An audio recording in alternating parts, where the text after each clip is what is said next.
ಎಲ್ಲರಿಗೂ ನಮಸ್ಕಾರ. ಆ, ನನ್ನ ನನ್ನ ಹೆಸರು ಪ್ರಶಾಂತ್ ಎನ್ ಅಂತೇಳಿ. ಅಬ್ದುಲ್ ನಜೀರ್ ಸಾಬ್ ರಾಜ್ಯ ಗ್ರಾಮೀಣಾಭಿವೃದ್ಧಿ ಮತ್ತು ಪಂಚಾಯತ್ ರಾಜ್ ಸಂಸ್ಥೆಯಲ್ಲಿ ಪಂಚಾಯತ್ ರಾಜ್ ಮತ್ತು ವಿಕೇಂದ್ರೀಕರಣ ಈ ಒಂದು ವಿಷಯದ ಬೋಧಕನಾಗಿ ಕಾರ್ಯನಿರ್ವಹಣೆ ಮಾಡ್ತಾ ಇದ್ದಾನೆ. ಇವತ್ತು ತಮ್ಮೆಲ್ಲರ ಜೊತೆಗೆ ದರ್ಶಿನಿ ತರಬೇತಿ ಒಂದು ಕಾರ್ಯಕ್ರಮದ ಅಂಗವಾಗಿ ಅಂಗವಿಕಲತೆಯ ಬಗ್ಗೆ ಅರ್ಥೈಸಿಕೊಳ್ಳುವ ನಿಟ್ಟಿನಲ್ಲಿ ಒಂದು ಅಧಿವೇಶನದ ಕುರಿತಾಗಿ ಒಂದು ಅಧಿವೇಶನದಲ್ಲಿ ತಮ್ಮ ಜೊತೆಗೆ ಇಲ್ಲಿ ಮಾತಾಡ್ತಾ ಇದ್ದಾನೆ. ಸೊ ಇಲ್ಲಿ ಅಂಗವಿಕಲತೆಯನ್ನು ಕುರಿತಾದ ಅರ್ಥೈಸಿಕೊಡ್ತಕ್ಕಂತಹ ಒಂದು ಪ್ರಯತ್ನ ಈ ಅಧಿವೇಶನದಲ್ಲಿ ನಾವು ಒಟ್ಟಾರೆ ಮಾಡ್ತೇವೆ. ಅಂಗವಿಕಲತೆ ಎಂದರೇನು ಒಂದು ಪರಿಚಯ. ಎಸ್, ಈಗ ಅಂಗವಿಕಲತೆ ಎಂದರೇನು ಒಂದು ಪರಿಚಯ. ಅಧಿವೇಶನದ ಅಂಶಗಳು. ತಾವು ಇಲ್ಲಿ ಗಮನಿಸಬಹುದಾದಂತೆ ಈ ಒಂದು ಅಧಿವೇಶನದಲ್ಲಿ ಯಾವೆಲ್ಲ ವಿಷಯಗಳ ಬಗ್ಗೆ ನಾವು ಚರ್ಚಿಸ್ತಾ ಇದ್ದೇವೆ ಎಂಬುದನ್ನು ತಾವಿಲ್ಲಿ ಗಮನಿಸ್ತಾ ಹೋಗ್ಬೋದು. ಬಹಳ ಮುಖ್ಯವಾಗಿ ಸ್ನೇಹಿತರೆ, ನಮ್ಮೆಲ್ಲ ಕೇಂದ್ರಗಳಲ್ಲಿ ತಾವೆಲ್ಲ ಏನು ಹಾಜರಾಗಿದ್ದೀರಿ, ನಮ್ಮ ಗ್ರಂಥಾಲಯ ಮೇಲ್ವಿಚಾರಕರು, ಹಾಗೆ ನಮ್ಮ VRW ಮಿತ್ರರು ಏನೆಲ್ಲ ಜಾಯ್ನ್ ಆಗಿದ್ದೀರಿ ಮತ್ತು MRW ಸ್ನೇಹಿತರೆಲ್ಲ ಏನು ಜಾಯ್ನ್ ಆಗಿದ್ದೀರಿ, ತಮ್ಮೆಲ್ಲರ ಗಮನಕ್ಕೆ ತರಲಿಕ್ಕೆ ಬಯಸ್ತಕ್ಕಂಥ ಒಂದು ಮುಖ್ಯವಾದ ಅಂಶ ಅಂತಂದರೆ ಈ ದರ್ಶಿನಿ ತರಬೇತಿ ಅಥವಾ ಕಾರ್ಯಕ್ರಮ ಏನಿದೆ, ಇದರಲ್ಲಿ ಮುಖ್ಯವಾಗಿ ಸಹಾಯಕ ಸಾಧನಗಳ ಕುರಿತಾದ ಒಂದು ತರಬೇತಿಯನ್ನು ಕೊಡ್ತಕ್ಕಂಥದ್ದು ಮತ್ತು ಸಹಾಯಕ ಸಾಧನಗಳನ್ನ ಗ್ರಾಮ ಪಂಚಾಯತಿಗೆ ಪೂರೈಕೆ ಮಾಡಿ ಅದನ್ನು ಬಳಸೋದಕ್ಕೆ ಸಶಕ್ತರನ್ನಾಗಿ ಮಾಡ್ತಕ್ಕಂಥದ್ದು ಈ ತರಬೇತಿಯ ಮುಖ್ಯವಾದ ಆಶಯ. ಆದರೆ ಅದಕ್ಕೆ ಮುಖ್ಯವಾಗಿ ಬೇಕಾಗಿರ್ತಕ್ಕಂಥದ್ದು ಒಂದು ಡಿಸೇಬಿಲಿಟಿಯ ಬಗ್ಗೆ, ಅಂಗವಿಕಲತೆಯ ಕುರಿತಾದ ಒಂದು ಸರಿಯಾದ ವೈಜ್ಞಾನಿಕವಾದ ಒಂದು ಅರಿವು ನಮ್ಮಲ್ಲಿ ಇರಬೇಕಾಗತ್ತೆ. ಆ ಮನೋಭೂಮಿಕೆ ಅಂತಕ್ಕಂಥದ್ದು ನಮ್ಮಲ್ಲಿ ಸಿದ್ಧ ಆದರೆ ಮಾತ್ರ ಅದಕ್ಕೆ ಪೂರಕವಾಗಿ ನಾವು ಉಳಿದ ಎಲ್ಲ ಒಂದು ಸಹಾಯಕ ಸಾಧನಗಳ ಮತ್ತೊಂದು ಬಳಕೆ ನಿರ್ವಹಣೆ ಎಲ್ಲವನ್ನು ಕೂಡ ನೋಡಲಿಕ್ಕೆ ಸಾಧ್ಯ ಆಗುತ್ತೆ. ಈ ಅಧಿವೇಶನದ ಮುಖ್ಯ ಉದ್ದೇಶ ಏನು ಅಂತಂದರೆ ಅಂಗವಿಕಲತೆಯನ್ನು ಅರ್ಥೈಸಿಕೊಳ್ಳುವುದರ ಮುಖಾಂತರವಾಗಿ ಸರಿಯಾದ ಭೂಮಿಕೆಯನ್ನು ಸಿದ್ಧಪಡಿಸ್ಕೊಳ್ತಕ್ಕಂಥದ್ದು. ಈ ನಿಟ್ಟಿನಲ್ಲಿ ತಾವು ಇಲ್ಲಿ ಉಪವಿಷಯಗಳಲ್ಲಿ ನೋಡಬಹುದಾದಂತೆ ಇಲ್ಲಿ ಬಹಳ ಮುಖ್ಯವಾಗಿ ನಾವು ಅಂಗವಿಕಲತೆಯನ್ನು ಅರ್ಥೈಸಿಕೊಳ್ತಕ್ಕಂಥ ಪ್ರಯತ್ನವನ್ನು ಮಾಡ್ತೇವೆ ಮತ್ತು ಅಂಗವಿಕಲತೆಗೆ ಕಾರಣ ಆಗ್ತಿರ್ತಕ್ಕಂಥ ಅಡೆತಡೆಗಳು ಏನು, ಅಡೆತಡೆಗಳನ್ನ ವಿವಿಧ ರೂಪಗಳು ಏನೆಂಬುದನ್ನು ತಿಳ್ಕೊಳ್ತಕ್ಕಂಥ ಪ್ರಯತ್ನವನ್ನು ಮಾಡ್ತೇವೆ. ಈ ಅಡೆತಡೆಗಳಿಗೆ ಪರಿಹಾರ ಉಪಾಯಗಳನ್ನ ಕಂಡುಕೋಬೇಕಲ್ವಾ, ಈ ಅಡೆತಡೆಗಳನ್ನ ನಿವಾರಣೆ ಮಾಡ್ಕೋಬೇಕು ಅಥವಾ ನಿರ್ವಹಣೆ ಮಾಡಬೇಕಲ್ಲ, ಅದಕ್ಕೆ ಇರ್ತಕ್ಕಂತಹ ಒಂದು ಪರಿಹಾರದ ಭಾಗವಾಗಿ ಅಥವಾ ರೆಮಿಡೀಸ್ ಅಂತ ಏನು ಕರಿತೇವೆ ಅದರ ಭಾಗವಾಗಿ ನಾವು ಒಂದು ಆಕ್ಸೆಸಿಬಿಲಿಟಿ, ಸುಗಮ್ಯತೆ, ಸಾರ್ವತ್ರಿಕ ವಿನ್ಯಾಸ, ಯೂನಿವರ್ಸಲ್ ಡಿಸೈನ್ ಮತ್ತು ಒಂದು ಸಮಂಜಸ ಸೌಕರ್ಯಗಳು ಅಥವಾ ರೀಸನಬಲ್ ಅಕಾಮಡೇಷನ್, ಈ ಎಲ್ಲ 3 ಪರಿಹಾರಾತ್ಮಕ ಕ್ರಮಗಳೇನಿವೆ ಈ ಪರಿಹಾರ ಕ್ರಮಗಳನ್ನು ನೋಡ್ತೇವೆ. ಇದೆಲ್ಲವನ್ನು ನೋಡಿದ ಮೇಲೆ ಒಂದು ಡಿಸಬಿಲಿಟಿನ ಅರ್ಥೈಸಿಕೊಂಡು ಅಡೆತಡೆನ ಅರ್ಥೈಸಿಕೊಂಡು ಅದಕ್ಕೆ ಅಡೆತಡೆಗಳ ನಿವಾರಣೆಗಿರ್ತಕ್ಕಂಥ ಕ್ರಮಗಳನ್ನ ಅರ್ಥೈಸಿಕೊಂಡ ನಂತರದಲ್ಲಿ ಮುಂದೆ ನಾವು ನೋಡ್ತಕ್ಕಂಥದ್ದು ಅಂಗವಿಕಲತೆಯುಳ್ಳ ವ್ಯಕ್ತಿಗಳ ಹಕ್ಕುಗಳ ಅಧಿನಿಯಮ 2016 ಏನಿದೆ ಇದರ ಬಗ್ಗೆ ಒಂದು ಸಂಕ್ಷಿಪ್ತವಾದ ಒಂದು ಅವಲೋಕನವನ್ನು ನೋಡ್ತಕ್ಕಂಥ ಒಂದು ಪ್ರಯತ್ನವನ್ನು ಮಾಡ್ತೇವೆ. ಮತ್ತು ಈ ಕಾಯ್ದೆಯ ಅನುಷ್ಠಾನಕ್ಕೆ ಇರ್ತಕ್ಕಂತಹ ಒಂದಷ್ಟು ಸಾಂಸ್ಥಿಕ ಚೌಕಟ್ಟುಗಳೇನೆಲ್ಲ ಇದಾವೆ ಅನ್ನೋದನ್ನು ನೋಡ್ತೇವೆ ಮತ್ತು ಕಾಯ್ದೆಯ ಉಲ್ಲಂಘನೆಯ ಸಂದರ್ಭದಲ್ಲಿ ಯಾವೆಲ್ಲ ದಂಡನೆಗಳಿವೆ ಅದನ್ನು ನೋಡ್ತಕ್ಕಂಥ ಒಂದು ಪ್ರಯತ್ನವನ್ನು ಮಾಡ್ತೇವೆ. ಒಟ್ಟಾರೆ ಒಂದು ಸಂಕ್ಷಿಪ್ತವಾಗಿ ಒಂದು ಅವಲೋಕನವನ್ನು ಮಾಡ್ತಾಗ ಈ ವಿಷಯದ ಕುರಿತಾಗಿ ಅವಲೋಕನವನ್ನು ಮಾಡ್ತಕ್ಕಂಥ ಪ್ರಯತ್ನವನ್ನು ಈ ಅಧಿವೇಶನದಲ್ಲಿ ಮಾಡ್ತಾ ಇದ್ದೇವೆ. ಹಾಗಿದ್ರೆ ಈಗ ಒಂದು ಮೊದಲ ಪ್ರಯತ್ನ ಏನು ಅಂತಂದ್ರೆ ಅಂಗವಿಕಲತೆಯುಳ್ಳ ಅಥವಾ ವಿಶೇಷ ಚೇತನ ವ್ಯಕ್ತಿ ಎಂದರೆ ಯಾರು? ಅಂಗವಿಕಲತೆಯುಳ್ಳ ಅಥವಾ ವಿಶೇಷ ಚೇತನ ವ್ಯಕ್ತಿ ಎಂದರೆ ಯಾರು? ಬಹಳ ಮುಖ್ಯವಾಗಿ ನಾವು ಇಲ್ಲಿ ಅಂಗವಿಕಲತೆ ವಿಶೇಷ ಚೇತನಕ್ಕಿಂತ ಹೆಚ್ಚಾಗಿ ಕಾನೂನಿನ ಪರಿಭಾಷೆಯಲ್ಲಿ ಅಂಗವಿಕಲತೆ ಉಳ್ಳ ವ್ಯಕ್ತಿ ಅಂದರೆ ಯಾರು ಅನ್ನೋದನ್ನು ಇಲ್ಲಿ ಅರ್ಥೈಸಿಕೊಡ್ತಕ್ಕಂಥ ಪ್ರಯತ್ನವನ್ನು ಮಾಡೋಣ. ತಾವು ಈಗಾಗಲೇ ಸ್ಲೈಡಲ್ಲಿ ಗಮನಿಸ್ತಾ ಇದ್ರಿ. ಬಹಳ ಮುಖ್ಯವಾಗಿ ಇಲ್ಲಿ ನಮಗೆ ಒಂದು ಗಮನಿಸಬೇಕಾಗಿರ್ತಕ್ಕಂಥ ಗಮನಿಸಬೇಕಾಗಿರ್ತಕ್ಕಂಥ ಅಂಶ ಅಂತಂದರೆ ತಮ್ಮೆಲ್ಲರಿಗೂ ಈಗಾಗಲೇ ಸಾಕಷ್ಟು ಜನಕ್ಕೆ ಪರಿಚಯ ಇರ್ತದೆ, ವಿಶೇಷವಾಗಿ VRW ಮಿತ್ರರಿಗೆ ಮತ್ತು MRW ಸ್ನೇಹಿತರಿಗೆ ಈಗಾಗಲೇ ಪರಿಚಯ ಇದೆ. ಈ ಹಿಂದೆ 95ರ ಅಧಿನಿಯಮ ಇತ್ತು, ಸಮಾನ ಪಾಲ್ಗೊಳ್ಳುವಿಕೆ ಅಧಿನಿಯಮ 1995 ಇತ್ತು. ಈ 95ರ ಅಧಿನಿಯಮಕ್ಕೂ ಅಂಗವಿಕಲತೆಯುಳ್ಳ ವ್ಯಕ್ತಿಗಳ ಹಕ್ಕುಗಳ ಅಧಿನಿಯಮಕ್ಕೂ ಬಹಳ ಒಂದು ಗಮನಾರ್ಹವಾದ ಸ್ಥಿತ್ಯಂತರ ಅಂಗವಿಕಲತೆಯನ್ನು ಅರ್ಥೈಸಿಕೊಳ್ಳುವಿಕೆಯಲ್ಲಿ ಗಮನಾರ್ಹವಾದ ಸ್ಥಿತ್ಯಂತರ ಆಗಿರ್ತಕ್ಕಂಥದ್ದನ್ನು ತಾವಿಲ್ಲಿ ಗಮನಿಸ್ಬೋದು. ಏನು ಅಂಗವಿಕಲತೆಯುಳ್ಳ ವ್ಯಕ್ತಿ ಅಂದರೆ ಯಾರು ಏನು ಅಂತ ನೋಡೋದಾದರೆ ನಾವು ದೀರ್ಘಕಾಲಿಕವಾದ ದೈಹಿಕ, ಮಾನಸಿಕ, ಬೌದ್ಧಿಕ ಜೊತೆಗೆ ಇಂದ್ರಿಯಾತ್ಮಕವಾದ ಒಂದಷ್ಟು ವೈದ್ಯಕೀಯ ನ್ಯೂನತೆಗಳನ್ನ ಹೊಂದಿರತಕ್ಕಂತಹ ವ್ಯಕ್ತಿ ತನ್ನ ಸಾಮಾಜಿಕ ವಾತಾವರಣದಲ್ಲಿ ಇರ್ತಕ್ಕಂತಹ ಅಡೆತಡೆಗಳ ನಿಮಿತ್ತವಾಗಿ ಅಡೆತಡೆಗಳ ಜೊತೆಗೆ ಒಡನಾಟಕ್ಕೆ ಬಂದಾಗ ಆಡಳಿತಗಳ ಕಾಡಕ್ಕಾಗಿ ಆತ ತನ್ನ ಸಮಾನ ಪಾಲ್ಗೊಳ್ಳುವಿಕೆ, ಪರಿಣಾಮಕಾರಿ ಪಾಲ್ಗೊಳ್ಳುವಿಕೆ ಏನು ಬಾಧಿತ ಆಗ್ತದೆ ಅಥವಾ ಆ ಪಾಲ್ಗೊಳ್ಳುವಿಕೆಗೆ ಅಡಚಣೆ ಉಂಟಾಗ್ತದೆ, ಅಂತಹ ಸನ್ನಿವೇಶದಲ್ಲಿ ಇರ್ತಕ್ಕಂಥ ವ್ಯಕ್ತಿಯನ್ನು ಅಂಗವಿಕಲತೆ ಉಳ್ಳ ವ್ಯಕ್ತಿ ಅಂತೇಳಿ ಈ ಒಂದು ಅಧಿನಿಯಮ ಅದು ಪರಿಗಣಿಸದೆ, ಅಥವಾ ಸಾಮಾಜಿಕ ಮಾದರಿಯ ಒಂದು ಅಂಗವಿಕಲತೆಯ ಕುರಿತಾದ ಸಾಮಾಜಿಕ ಮಾದರಿ ಪರಿಗಣಿಸುತ್ತೆ. ಸರಳವಾಗಿ ಹೇಳೋದಾದರೆ, ತುಂಬ ಸರಳವಾಗಿ ಹೇಳೋದಾದರೆ, ಈ ಮೇಲಿನ 4 ಅಂಶಗಳು ಏನಿದೆ ತಾವು ನೋಡ್ತಿರೋ ಹಾಗೆ ವೈದ್ಯಕೀಯವಾಗಿ ಅಂದರೆ ನಮ್ಮ ಮಾನಸಿಕವಾದಂತಹ ಒಂದು ನ್ಯೂನತೆಗಳಿರ್ಬೋದು, ದೈಹಿಕ ನ್ಯೂನತೆ ಅಥವಾ ಇಂದ್ರಿಯಾತ್ಮಕವಾದ ನ್ಯೂನತೆಗಳು, ಬೌದ್ಧಿಕ ನ್ಯೂನತೆಗಳೇನೆಲ್ಲ ಇದ್ದಾವೆ, ಇವೆಲ್ಲವೂ ಕೂಡ ವೈದ್ಯಕೀಯ ಗುಣಲಕ್ಷಣಗಳು ಮಾತ್ರ. ಈ ವೈದ್ಯಕೀಯ ಗುಣಲಕ್ಷಣಗಳು ತಮ್ಮಷ್ಟಕ್ಕೆ ತಾವು ಅಂಗವಿಕಲತೆ ಆಗಲಿಕ್ಕೆ ಸಾಧ್ಯ ಇಲ್ಲ. ಆದರೆ ಈ ವೈದ್ಯಕೀಯ ಗುಣಲಕ್ಷಣಗಳನ್ನು ಹೊಂದಿರತಕ್ಕಂತಹ ಅಥವಾ ಲಕ್ಷಣಗಳನ್ನ ಹೊಂದಿರತಕ್ಕಂಥ ವ್ಯಕ್ತಿ ಸಮಾಜದಲ್ಲಿ ಇತರರಂತೆ ಜೀವಿಸಲಿಕ್ಕೆ ಹೋದಾಗ ಆತ ಏನೆಲ್ಲ ಅಡೆತಡೆಗಳನ್ನ ಅನುಭವಿಸ್ತಾರಲ್ಲ, ಆ ಅಡೆತಡೆಗಳು ಇಲ್ಲಿ ಬಹಳ ಮುಖ್ಯ ಆಗುತ್ತೆ. ಅಂದರೆ ವ್ಯಕ್ತಿ ಹೊಂದಿರತಕ್ಕಂಥ ವೈದ್ಯಕೀಯ ನ್ಯೂನತೆಗಳಿಗಿಂತ ಹೆಚ್ಚಾಗಿ ಆತ ಎದುರಿಸ್ತಕ್ಕಂತಹ ಸಮಸ್ಯೆಗಳು ಅಥವಾ ಸಮಾಜ ಆತನ ಸುತ್ತ ಕ್ರಿಯೇಟ್ ಮಾಡಿರ್ತಕ್ಕಂತಹ, ಸೃಜಿಸಿರ್ತಕ್ಕಂತಹ ಅಥವಾ ಅಸ್ತಿತ್ವದಲ್ಲಿರ್ತಕ್ಕಂಥ ಅಡೆತಡೆಗಳು ಇಲ್ಲಿ ಬಹಳ ಮುಖ್ಯ ಆಗುತ್ತೆ. ಅಂದರೆ ವೈದ್ಯಕೀಯ ಮಾದರಿಯ ಒಂದು ಡಿಸೆಬಿಲಿಟಿಗಿಂತ ಹೊರತಾಗಿ ಅದರಿಂದ ನಾವು ಸಾಮಾಜಿಕ ಮಾದರಿಯ ಅಂಗವಿಕಲತೆಗೆ ಇಲ್ಲಿ ಶಿಫ್ಟ್ ಆಗ್ತಾ ಇದ್ದೇವೆ ಅಥವಾ ನಾವು ಇಲ್ಲಿ ಪರಿವರ್ತನೆಯನ್ನು ಹೊಂದಿದ್ದೇವೆ. ಸೊ ಡಿಸೆಬಿಲಿಟಿಯನ್ನು ತಾವು ನೋಡಬೇಕಾದ್ರೆ, ಅಂಗವಿಕಲತೆಯನ್ನು ತಾವು ನೋಡಬೇಕಾದ್ರೆ ಅಡೆತಡೆಗಳ ದೃಷ್ಟಿಕೋನದಿಂದ ನೋಡಬೇಕಾಗ್ತದೆ ವಿನಃ ಕೇವಲ ವೈದ್ಯಕೀಯ ದೃಷ್ಟಿಕೋನದಿಂದ ನೋಡ್ತಕ್ಕಂಥದ್ದಲ್ಲ. ವೈದ್ಯಕೀಯ ದೃಷ್ಟಿಕೋನ ನೋಡಬಾರ್ದು ಅನ್ನೋದಾದ್ರೆ, ವೈದ್ಯಕೀಯ ದೃಷ್ಟಿಕೋನದಿಂದ ನೋಡಬೇಕಾಗಿರ್ತಕ್ಕಂಥದ್ದು ಯಾರು ಅನ್ನೋದಾದ್ರೆ ಅದಕ್ಕೆ ವೈದ್ಯರು ನೋಡಬೇಕಾಗತ್ತೆ. ವೈದ್ಯರು ವೈದ್ಯಕೀಯ ದೃಷ್ಟಿಕೋನದಿಂದನೇ ನೋಡ್ತಾರೆ ಮತ್ತು ವ್ಯಕ್ತಿಗತವಾಗಿ ಅದನ್ನು ಬಗೆಹರಿಸ್ತಕ್ಕಂಥ ಪ್ರಯತ್ನ ಮಾಡ್ತಾರೆ. ಆದರೆ ಇಲ್ಲಿ ಬಹಳ ಮುಖ್ಯವಾಗಿ ಅಡೆತಡೆ ದೃಷ್ಟಿಕೋನ ನೋಡಿ ಅಡೆತಡೆಗಳನ್ನ ನಿವಾರಿಸ್ತಕ್ಕಂಥ ಪ್ರಯತ್ನವನ್ನು, ಸಮಾಜದಲ್ಲಿ ಇರ್ತಕ್ಕಂಥ ಬಾಹ್ಯ ಅಡೆತಡೆಗಳನ್ನ ನಿವಾರಣೆ ಮಾಡ್ತಕ್ಕಂಥ ಪ್ರಯತ್ನವನ್ನು ನಾವೆಲ್ಲರೂ ಒಗ್ಗೂಡಿ ಮಾಡಬೇಕಾಗ್ತದೆ. ಡಿಸೆಬಿಲಿಟಿ ಎಂಬತಕ್ಕಂಥದ್ದರ ಹೊಣೆಗಾರಿಕೆ ವ್ಯಕ್ತಿಯ ಮೇಲೆ ಅಲ್ಲ, ಅದು ಆತನ ವೈಯಕ್ತಿಕ ಸಮಸ್ಯೆ ಅಲ್ಲ, ಅದೊಂದು ಸಾಮಾಜಿಕವಾದ ಸಮಸ್ಯೆ. ಅದನ್ನು ಸಾಮಾಜಿಕವಾಗಿ ಅದನ್ನು ಬಗೆಹರಿಸಬೇಕಾಗತ್ತೆ ಅಂತಕ್ಕಂಥದ್ದು ಇಲ್ಲಿ ಬಹಳ ಮುಖ್ಯವಾಗಿ ತಾವು ಗಮನಿಸಲೇಬೇಕಾಗಿರ್ತಕ್ಕಂತಹ ಅಂಶ. ಸೊ ಹಾಗಿದ್ರೆ ಇಲ್ಲಿ ನಾನು ಒತ್ತಿ ಹೇಳಿದೆ ಅಡೆತಡೆ ಎಂದರೆ ಅಡೆತಡೆ ಅಂತೇಳಿ. ಸೊ ಅಂಗವಿಕಲತೆಯನ್ನು ಅರ್ಥೈಸ್ಕೋಬೇಕು ಅಂದ್ರೆ ನೀವಾಗಲೇ ಯೋಚನೆ ಮಾಡ್ತಾ ಇರಿ, ಅಡೆತಡೆ ಅಂದ್ರೆ ಏನು ಅಂತ ನಿಮ್ಮಲ್ಲಿ ಒಂದು ಪ್ರಶ್ನೆ ಮೂಡಿರ್ತದೆ. ಈಗ ಆ ಅಡೆತಡೆ ಅಂದ್ರೆ ಏನು ಅನ್ನೋದನ್ನ ಅರ್ಥ ಮಾಡ್ಕೊಳ್ತಕ್ಕಂಥ ಪ್ರಯತ್ನವನ್ನ ಮಾಡೋಣ. ವಿವಿಧ ತರಹದ ಅಂಗವಿಕಲತೆಗಳು. ಅದಕ್ಕಿಂತ ಮುಂಚೆ ನೋಡಿ, ಇಲ್ಲಿ ವಿವಿಧ ಬಗೆಯ ಅಂಗವಿಕಲತೆಗಳನ್ನ ಒಂದು ಪಟ್ಟಿ ಮಾಡಿದ್ದೇವೆ, ಇದನ್ನು ನೋಡ್ಬಿಡೋಣ, ಆಮೇಲೆ ಅಡೆತಡೆಗೆ ಹೋಗೋಣ. ವಿವಿಧ ಬಗೆಯ ಅಂಗವಿಕಲತೆ ತಮಗೆ ಗೊತ್ತಿರೋ ಹಾಗೆ 95ರ ಅಧಿನಿಯಮದಲ್ಲಿ 7 ಬಗೆಯ ಅಡೆತಡೆಗಳನ್ನ ಪಟ್ಟಿ ಮಾಡಲಾಗಿತ್ತು. ಈ 2016ರ ಅಂಗವಿಕಲತೆಯುಳ್ಳ ವ್ಯಕ್ತಿಗಳ ಹಕ್ಕುಗಳ ಅಧಿನಿಯಮ 2016ರ ಪ್ರಕಾರವಾಗಿ 21 ಬಗೆಯ ಅಂಗವಿಕಲತೆಗಳನ್ನ ಪಟ್ಟಿ ಮಾಡಿರ್ತಕ್ಕಂಥದ್ದನ್ನು ತಾವಿಲ್ಲಿ ನೋಡ್ತಾ ಇದ್ದೀರಿ. ಸೊ 21 ಅಂದ್ರೆ ಅಂಗವಿಕಲತೆಯ ಅಂದ್ರೆ ವಿವಿಧ ಬಗೆಯ ಅಡೆತಡೆಗಳ ನಿಮಿತ್ತವಾಗಿ ಸಮಾನ ಅಥವಾ ಪರಿಣಾಮಕಾರಿಯಾದ ಭಾಗವಹಿಸುವಿಕೆಯಿಂದ ಆಗ್ತಿದ್ದಂತಹ ಒಂದು ಸನ್ನಿವೇಶಗಳನ್ನ ಗಮನಿಸಿದಂಥ ಭಾರತ ಸರ್ಕಾರ ಅದರ ವ್ಯಾಪ್ತಿಯನ್ನ, ಅಂಗವಿಕಲತೆಯ ಒಂದು ವ್ಯಾಪ್ತಿಯನ್ನ ಹೆಚ್ಚಿಸಿ ಅದನ್ನು 21 ಅಂಗವಿಕಲತೆಯಾಗಿ ಅದನ್ನು ಪರಿಗಣಿಸಿದೆ. ಸೊ ಶೆಡ್ಯೂಲ್ 1 RPD ಕಾಯ್ದೆ ಪ್ರಕಾರ ಈ ತಾವು ನೋಡ್ತಿರ್ತಕ್ಕಂಥ ಎಲ್ಲ 21 ಬಗೆಯ ಡಿಸೆಬಿಲಿಟಿಯನ್ನ ಇಲ್ಲಿ ಪಟ್ಟಿ ಮಾಡಲಾಗಿದೆ. ವರ್ಬಲಿ ಹೇಳೋದಾದ್ರೆ ಬ್ಲೈಂಡ್ನೆಸ್ ಅಥವಾ ಲೋ ವಿಷನ್, ಅಂಧತ್ವವನ್ನು ಹೊಂದಿರತಕ್ಕಂಥದ್ದು ಅಥವಾ ದೃಷ್ಟಿಮಾಂದ್ಯತೆಯನ್ನು ಹೊಂದಿರತಕ್ಕಂಥದ್ದು.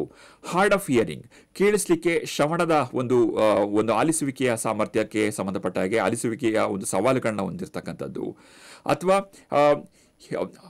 ಡೆಫ್ನೆಸ್ ಅನ್ನು ಹೊಂದಿರತಕ್ಕಂಥದ್ದು, ಅಥವಾ ಪೂರ್ಣ ಪ್ರಮಾಣದಲ್ಲಿ ಶ್ರವಣದ ನ್ಯೂನತೆಯನ್ನು ಹೊಂದಿರತಕ್ಕಂಥದ್ದು. ಇಲ್ಲಿ ಗಮನಿಸಬಹುದು ನೀವು, ಇಲ್ಲಿ ಡಿಗ್ರಿ ವೇರಿಯೇಷನ್ ಆಗುತ್ತೆ. ಪಾರ್ಷಿಯಲ್ ಬ್ಲೈಂಡ್ನೆಸ್ ಅಥವಾ total blindness, partial hearing impairment ಅಥವಾ ಕಂಪ್ಲೀಟ್ ಹಿಯರಿಂಗ್ ಇಂಪೈರ್ಮೆಂಟ್ ಅನ್ನು ಎರಡನ್ನೂ ಕೂಡ ಇಲ್ಲಿ ಇಲ್ಲಿ ಪರಿಗಣಿಸಿರ್ತಕ್ಕಂಥದ್ದನ್ನು ತಾವು ಇಲ್ಲಿ ನೋಡ್ಬೋದು. ಹಾಗೇನೆ ಬಹಳ ಇಂಟ್ರೆಸ್ಟಿಂಗ್ ಆದಂತಹ ಒಂದು ಈ ಪಟ್ಟಿಗಳನ್ನ ನೋಡಿದಾಗ ಇಂಟ್ರೆಸ್ಟಿಂಗ್ ಆಗಿರ್ತಕ್ಕಂತಹ ಅಥವಾ ತಾವು ಗಮನಿಸಬೇಕಾಗಿರ್ತಕ್ಕಂಥ ಅಂಶ ಏನು ಅಂತಂದ್ರೆ, ಕೇವಲ ಕಣ್ಣಿಗೆ ಗೋಚರವಾಗ್ತಕ್ಕಂಥ ಡಿಸೆಬಿಲಿಟಿಗಳು ಮಾತ್ರವಲ್ಲ, ಕಣ್ಣಿಗೆ ಗೋಚರವಾಗದ ಆದರೆ ವ್ಯಕ್ತಿಯ ಒಂದು ದೈನಂದಿನ ಜೀವನದ ಮೇಲೆ ಪರಿಣಾಮವನ್ನು ಬೀರ್ತಕ್ಕಂತಹ ಅಗೋಚರವಾದ ವೈದ್ಯಕೀಯ ಸವಾಲುಗಳನ್ನ, ನ್ಯೂನತೆಗಳನ್ನು ಕೂಡ ಇಲ್ಲಿ ಪಟ್ಟಿ ಮಾಡಿರೋದನ್ನ ತಾವು ನೋಡ್ಬೋದು. ಉದಾಹರಣೆಗೆ ಥ್ಯಾಲಸೆಮಿಯಾ ಅಂತೇಳಿ ತಾವು ಪಟ್ಟಿಲಿ ನೋಡ್ತಾ ಇದ್ದೀರಿ.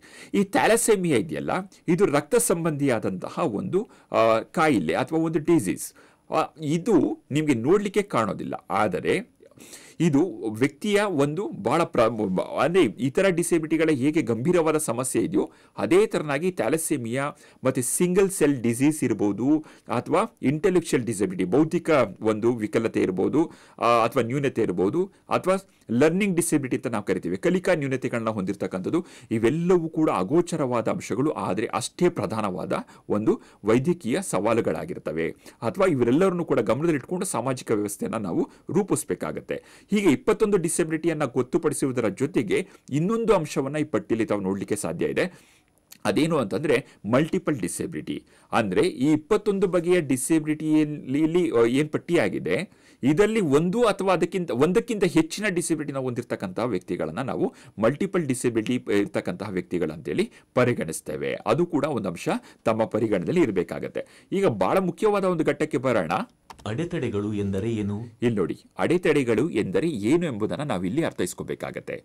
ಡಿಸೇಬಿಲಿಟಿಯನ್ನು ಉಂಟು ಮಾಡಿರ್ತಕ್ಕಂಥದ್ದು ಆತನ ಮೆಡಿಕಲ್ ಇಂಪೈರ್ಮೆಂಟ್ ಅಲ್ಲ, ಆತನ ಸುತ್ತ ಇರ್ತಕ್ಕಂತಹ ಅಡೆತಡೆ ಅಂತೇಳಿ ನಾವು ಒತ್ತಿ ಹೇಳ್ತಾ ಇದ್ದೇವೆ ಅಲ್ವಾ.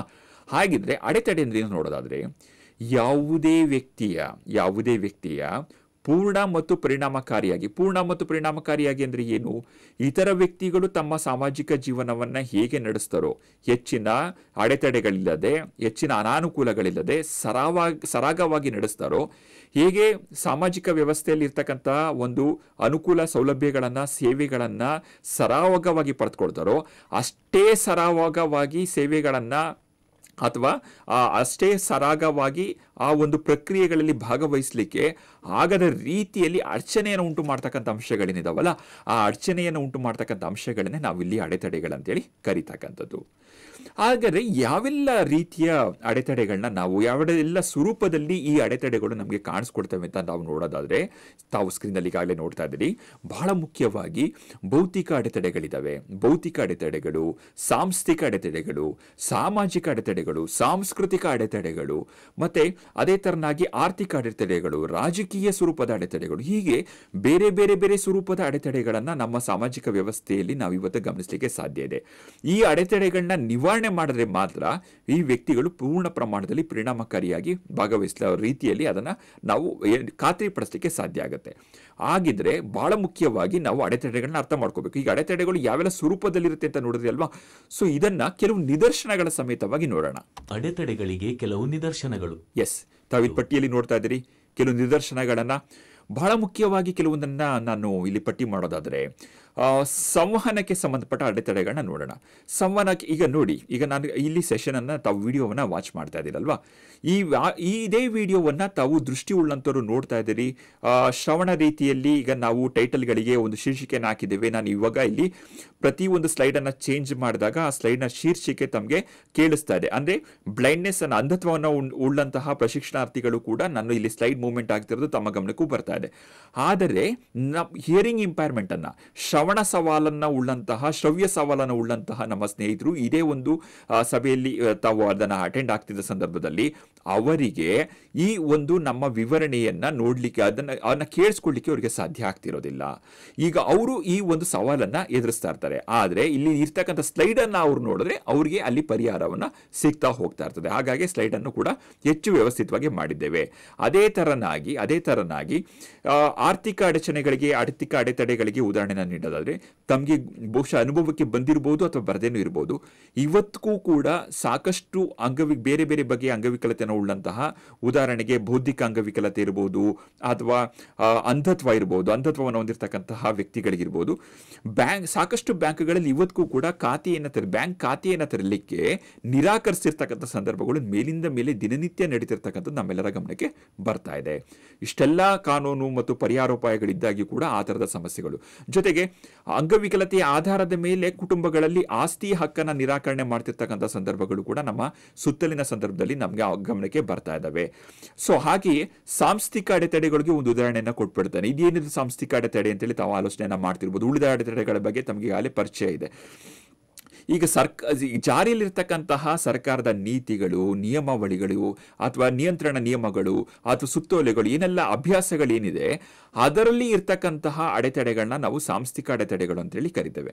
ಉದಾಹರಣೆಗೆ ಹೇಳೋದಾದ್ರೆ ಆಸಿಡ್ ವಿಕ್ಟಿಮ್ ಅಂದ್ರೆ ಆಸಿಡ್ ದಾಳಿಗೆ ಒಳಗಾದಂತಹ ವ್ಯಕ್ತಿಗಳು ಅಥವಾ ಅಂಧತ್ವವನ್ನ ಉಳ್ಳಂತಹ ವ್ಯಕ್ತಿಗಳು ಈ KYCಯನ್ನ ಮಾಡಬೇಕಾದ್ರೆ ವಿಡಿಯೋವನ್ನ ಕ್ಯಾಮ್ರಾವನ್ನ ಬಳಸಿಕೊಂಡು ವಿಡಿಯೋ ಆಧಾರಿತವಾಗಿ ಈ KYC ಪ್ರಕ್ರಿಯೆನ ಏನ್ ಮಾಡ್ತೇವೆ, ಆ ಪ್ರಕ್ರಿಯೆನ ಮಾಡಬೇಕಾದ್ರೆ ಅವರಿಗೆ ಪೂರಕವಾಗುವ ರೀತಿಯಲ್ಲಿ ಈ ಒಂದು electronic KYC know your customer ಅಂತ ಏನ್ ಕರೀತೇವೆ ಆ ವ್ಯವಸ್ಥೆ ಇಲ್ಲದಿರ್ತಕ್ಕಂಥದ್ದು ಕೂಡ ಒಂದು ದೊಡ್ಡ ಸವಾಲು, ಅಡೆತಡೆ ಆಗಿದೆ. ಈ ಕಾರಣಕ್ಕಾಗಿ ಈ ಬ್ಲೈಂಡ್ನೆಸ್ ಅನ್ನ ಹೊಂದಿರತಕ್ಕಂತಹ ವ್ಯಕ್ತಿಗಳು ಬ್ಯಾಂಕ್ ಖಾತೆಗಳಿಗೆ ಅಥವಾ ಹಣಕಾಸು ವ್ಯವಹಾರಗಳಿಗೆ ಸಂಬಂಧಪಟ್ಟಾಗಿ ಈ KYCನ ಮಾಡಲಿಕ್ಕೆ ಸಾಧ್ಯ ಆಗದೆ ಇರತಕ್ಕಂಥದ್ದು.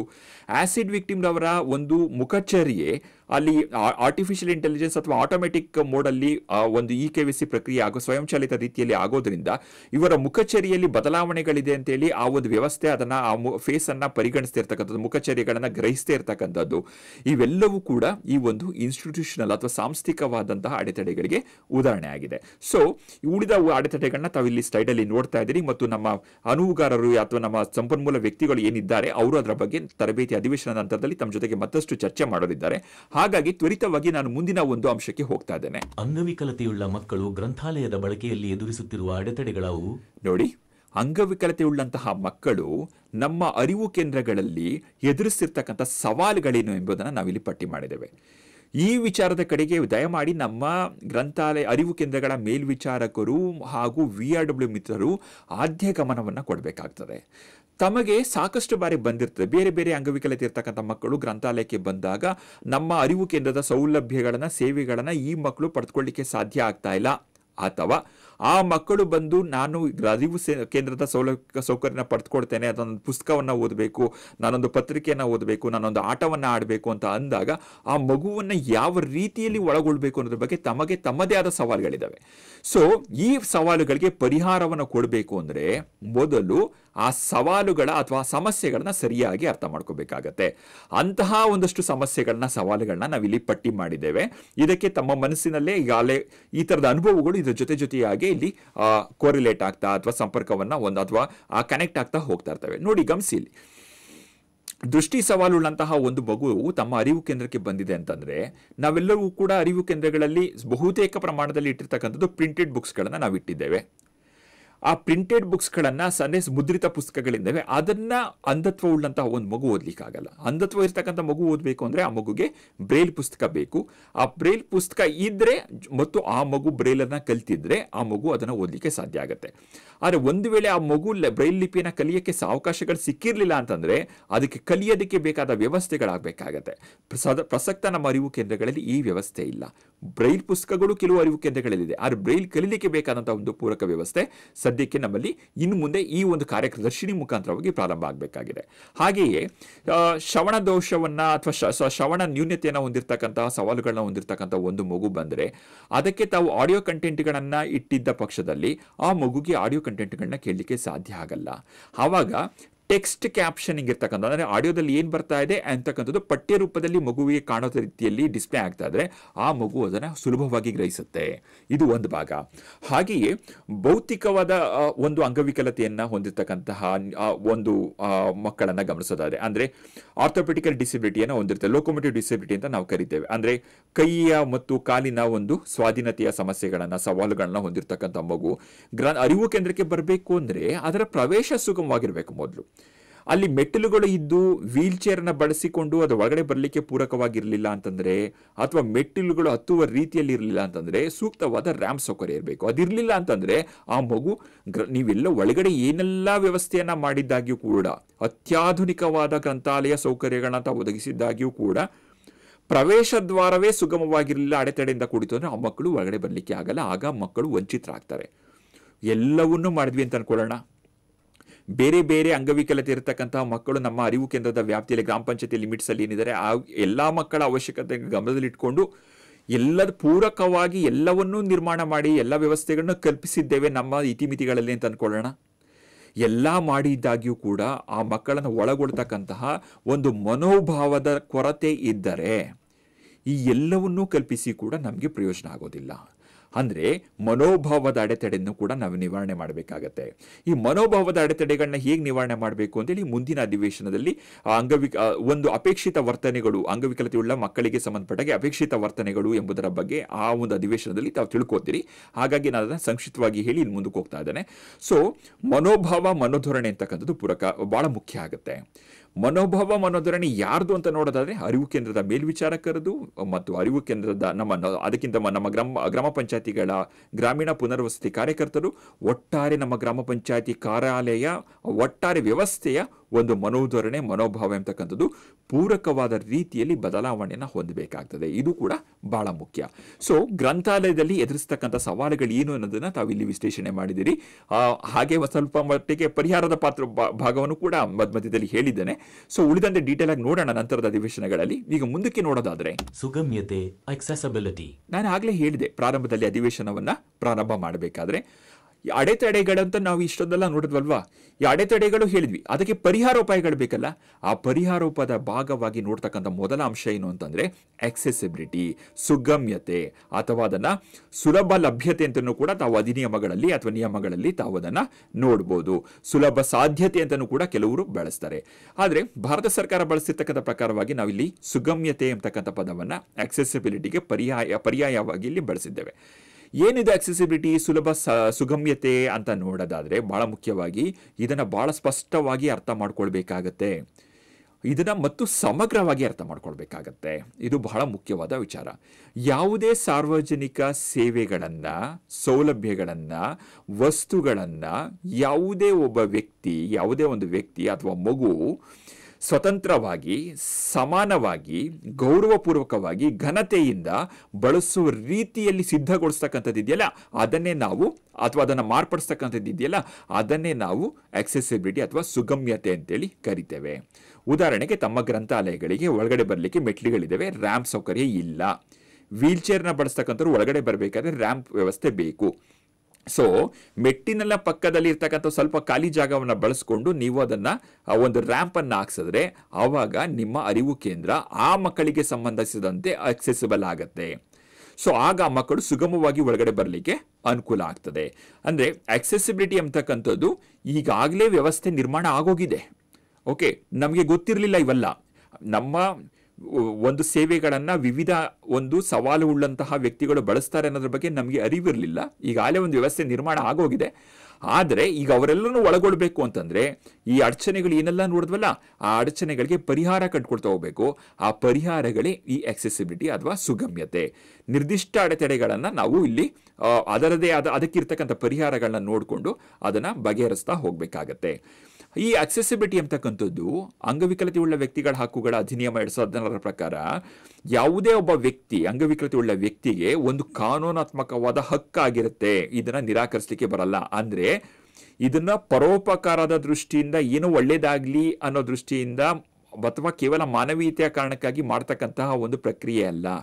ಇದು ಆ ವ್ಯಕ್ತಿಗಳು ಹೊಂದಿರತಕ್ಕಂಥ ಹಕ್ಕುಗಳು. ಹಾಗಾಗಿ ನಾವು ಅದನ್ನ ಪೂರೈಸಬೇಕಾಗತ್ತೆ ಅನ್ನತಕ್ಕಂಥದ್ದು ಬಹಳ ಮುಖ್ಯ.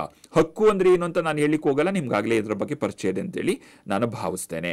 ಹಕ್ಕು ಅಂತಂದ್ರೆ ಅದಕ್ಕೆ ರಕ್ಷಣೆ ಇರುತ್ತೆ, ಕಾನೂನಿನ ಮಾನ್ಯತೆ ಇರ್ತದೆ ಅಂತಕ್ಕಂಥದ್ದು ಇಲ್ಲಿ ತಾವು ಗಮನಿಸಬೇಕಾಗಿರ್ತಕ್ಕಂಥ ಒಂದು ಸಂಕ್ಷಿಪ್ತವಾಗಿ ಹೇಳೋದಂತಕ್ಕಂಥ ಒಂದು ಅಂಶ.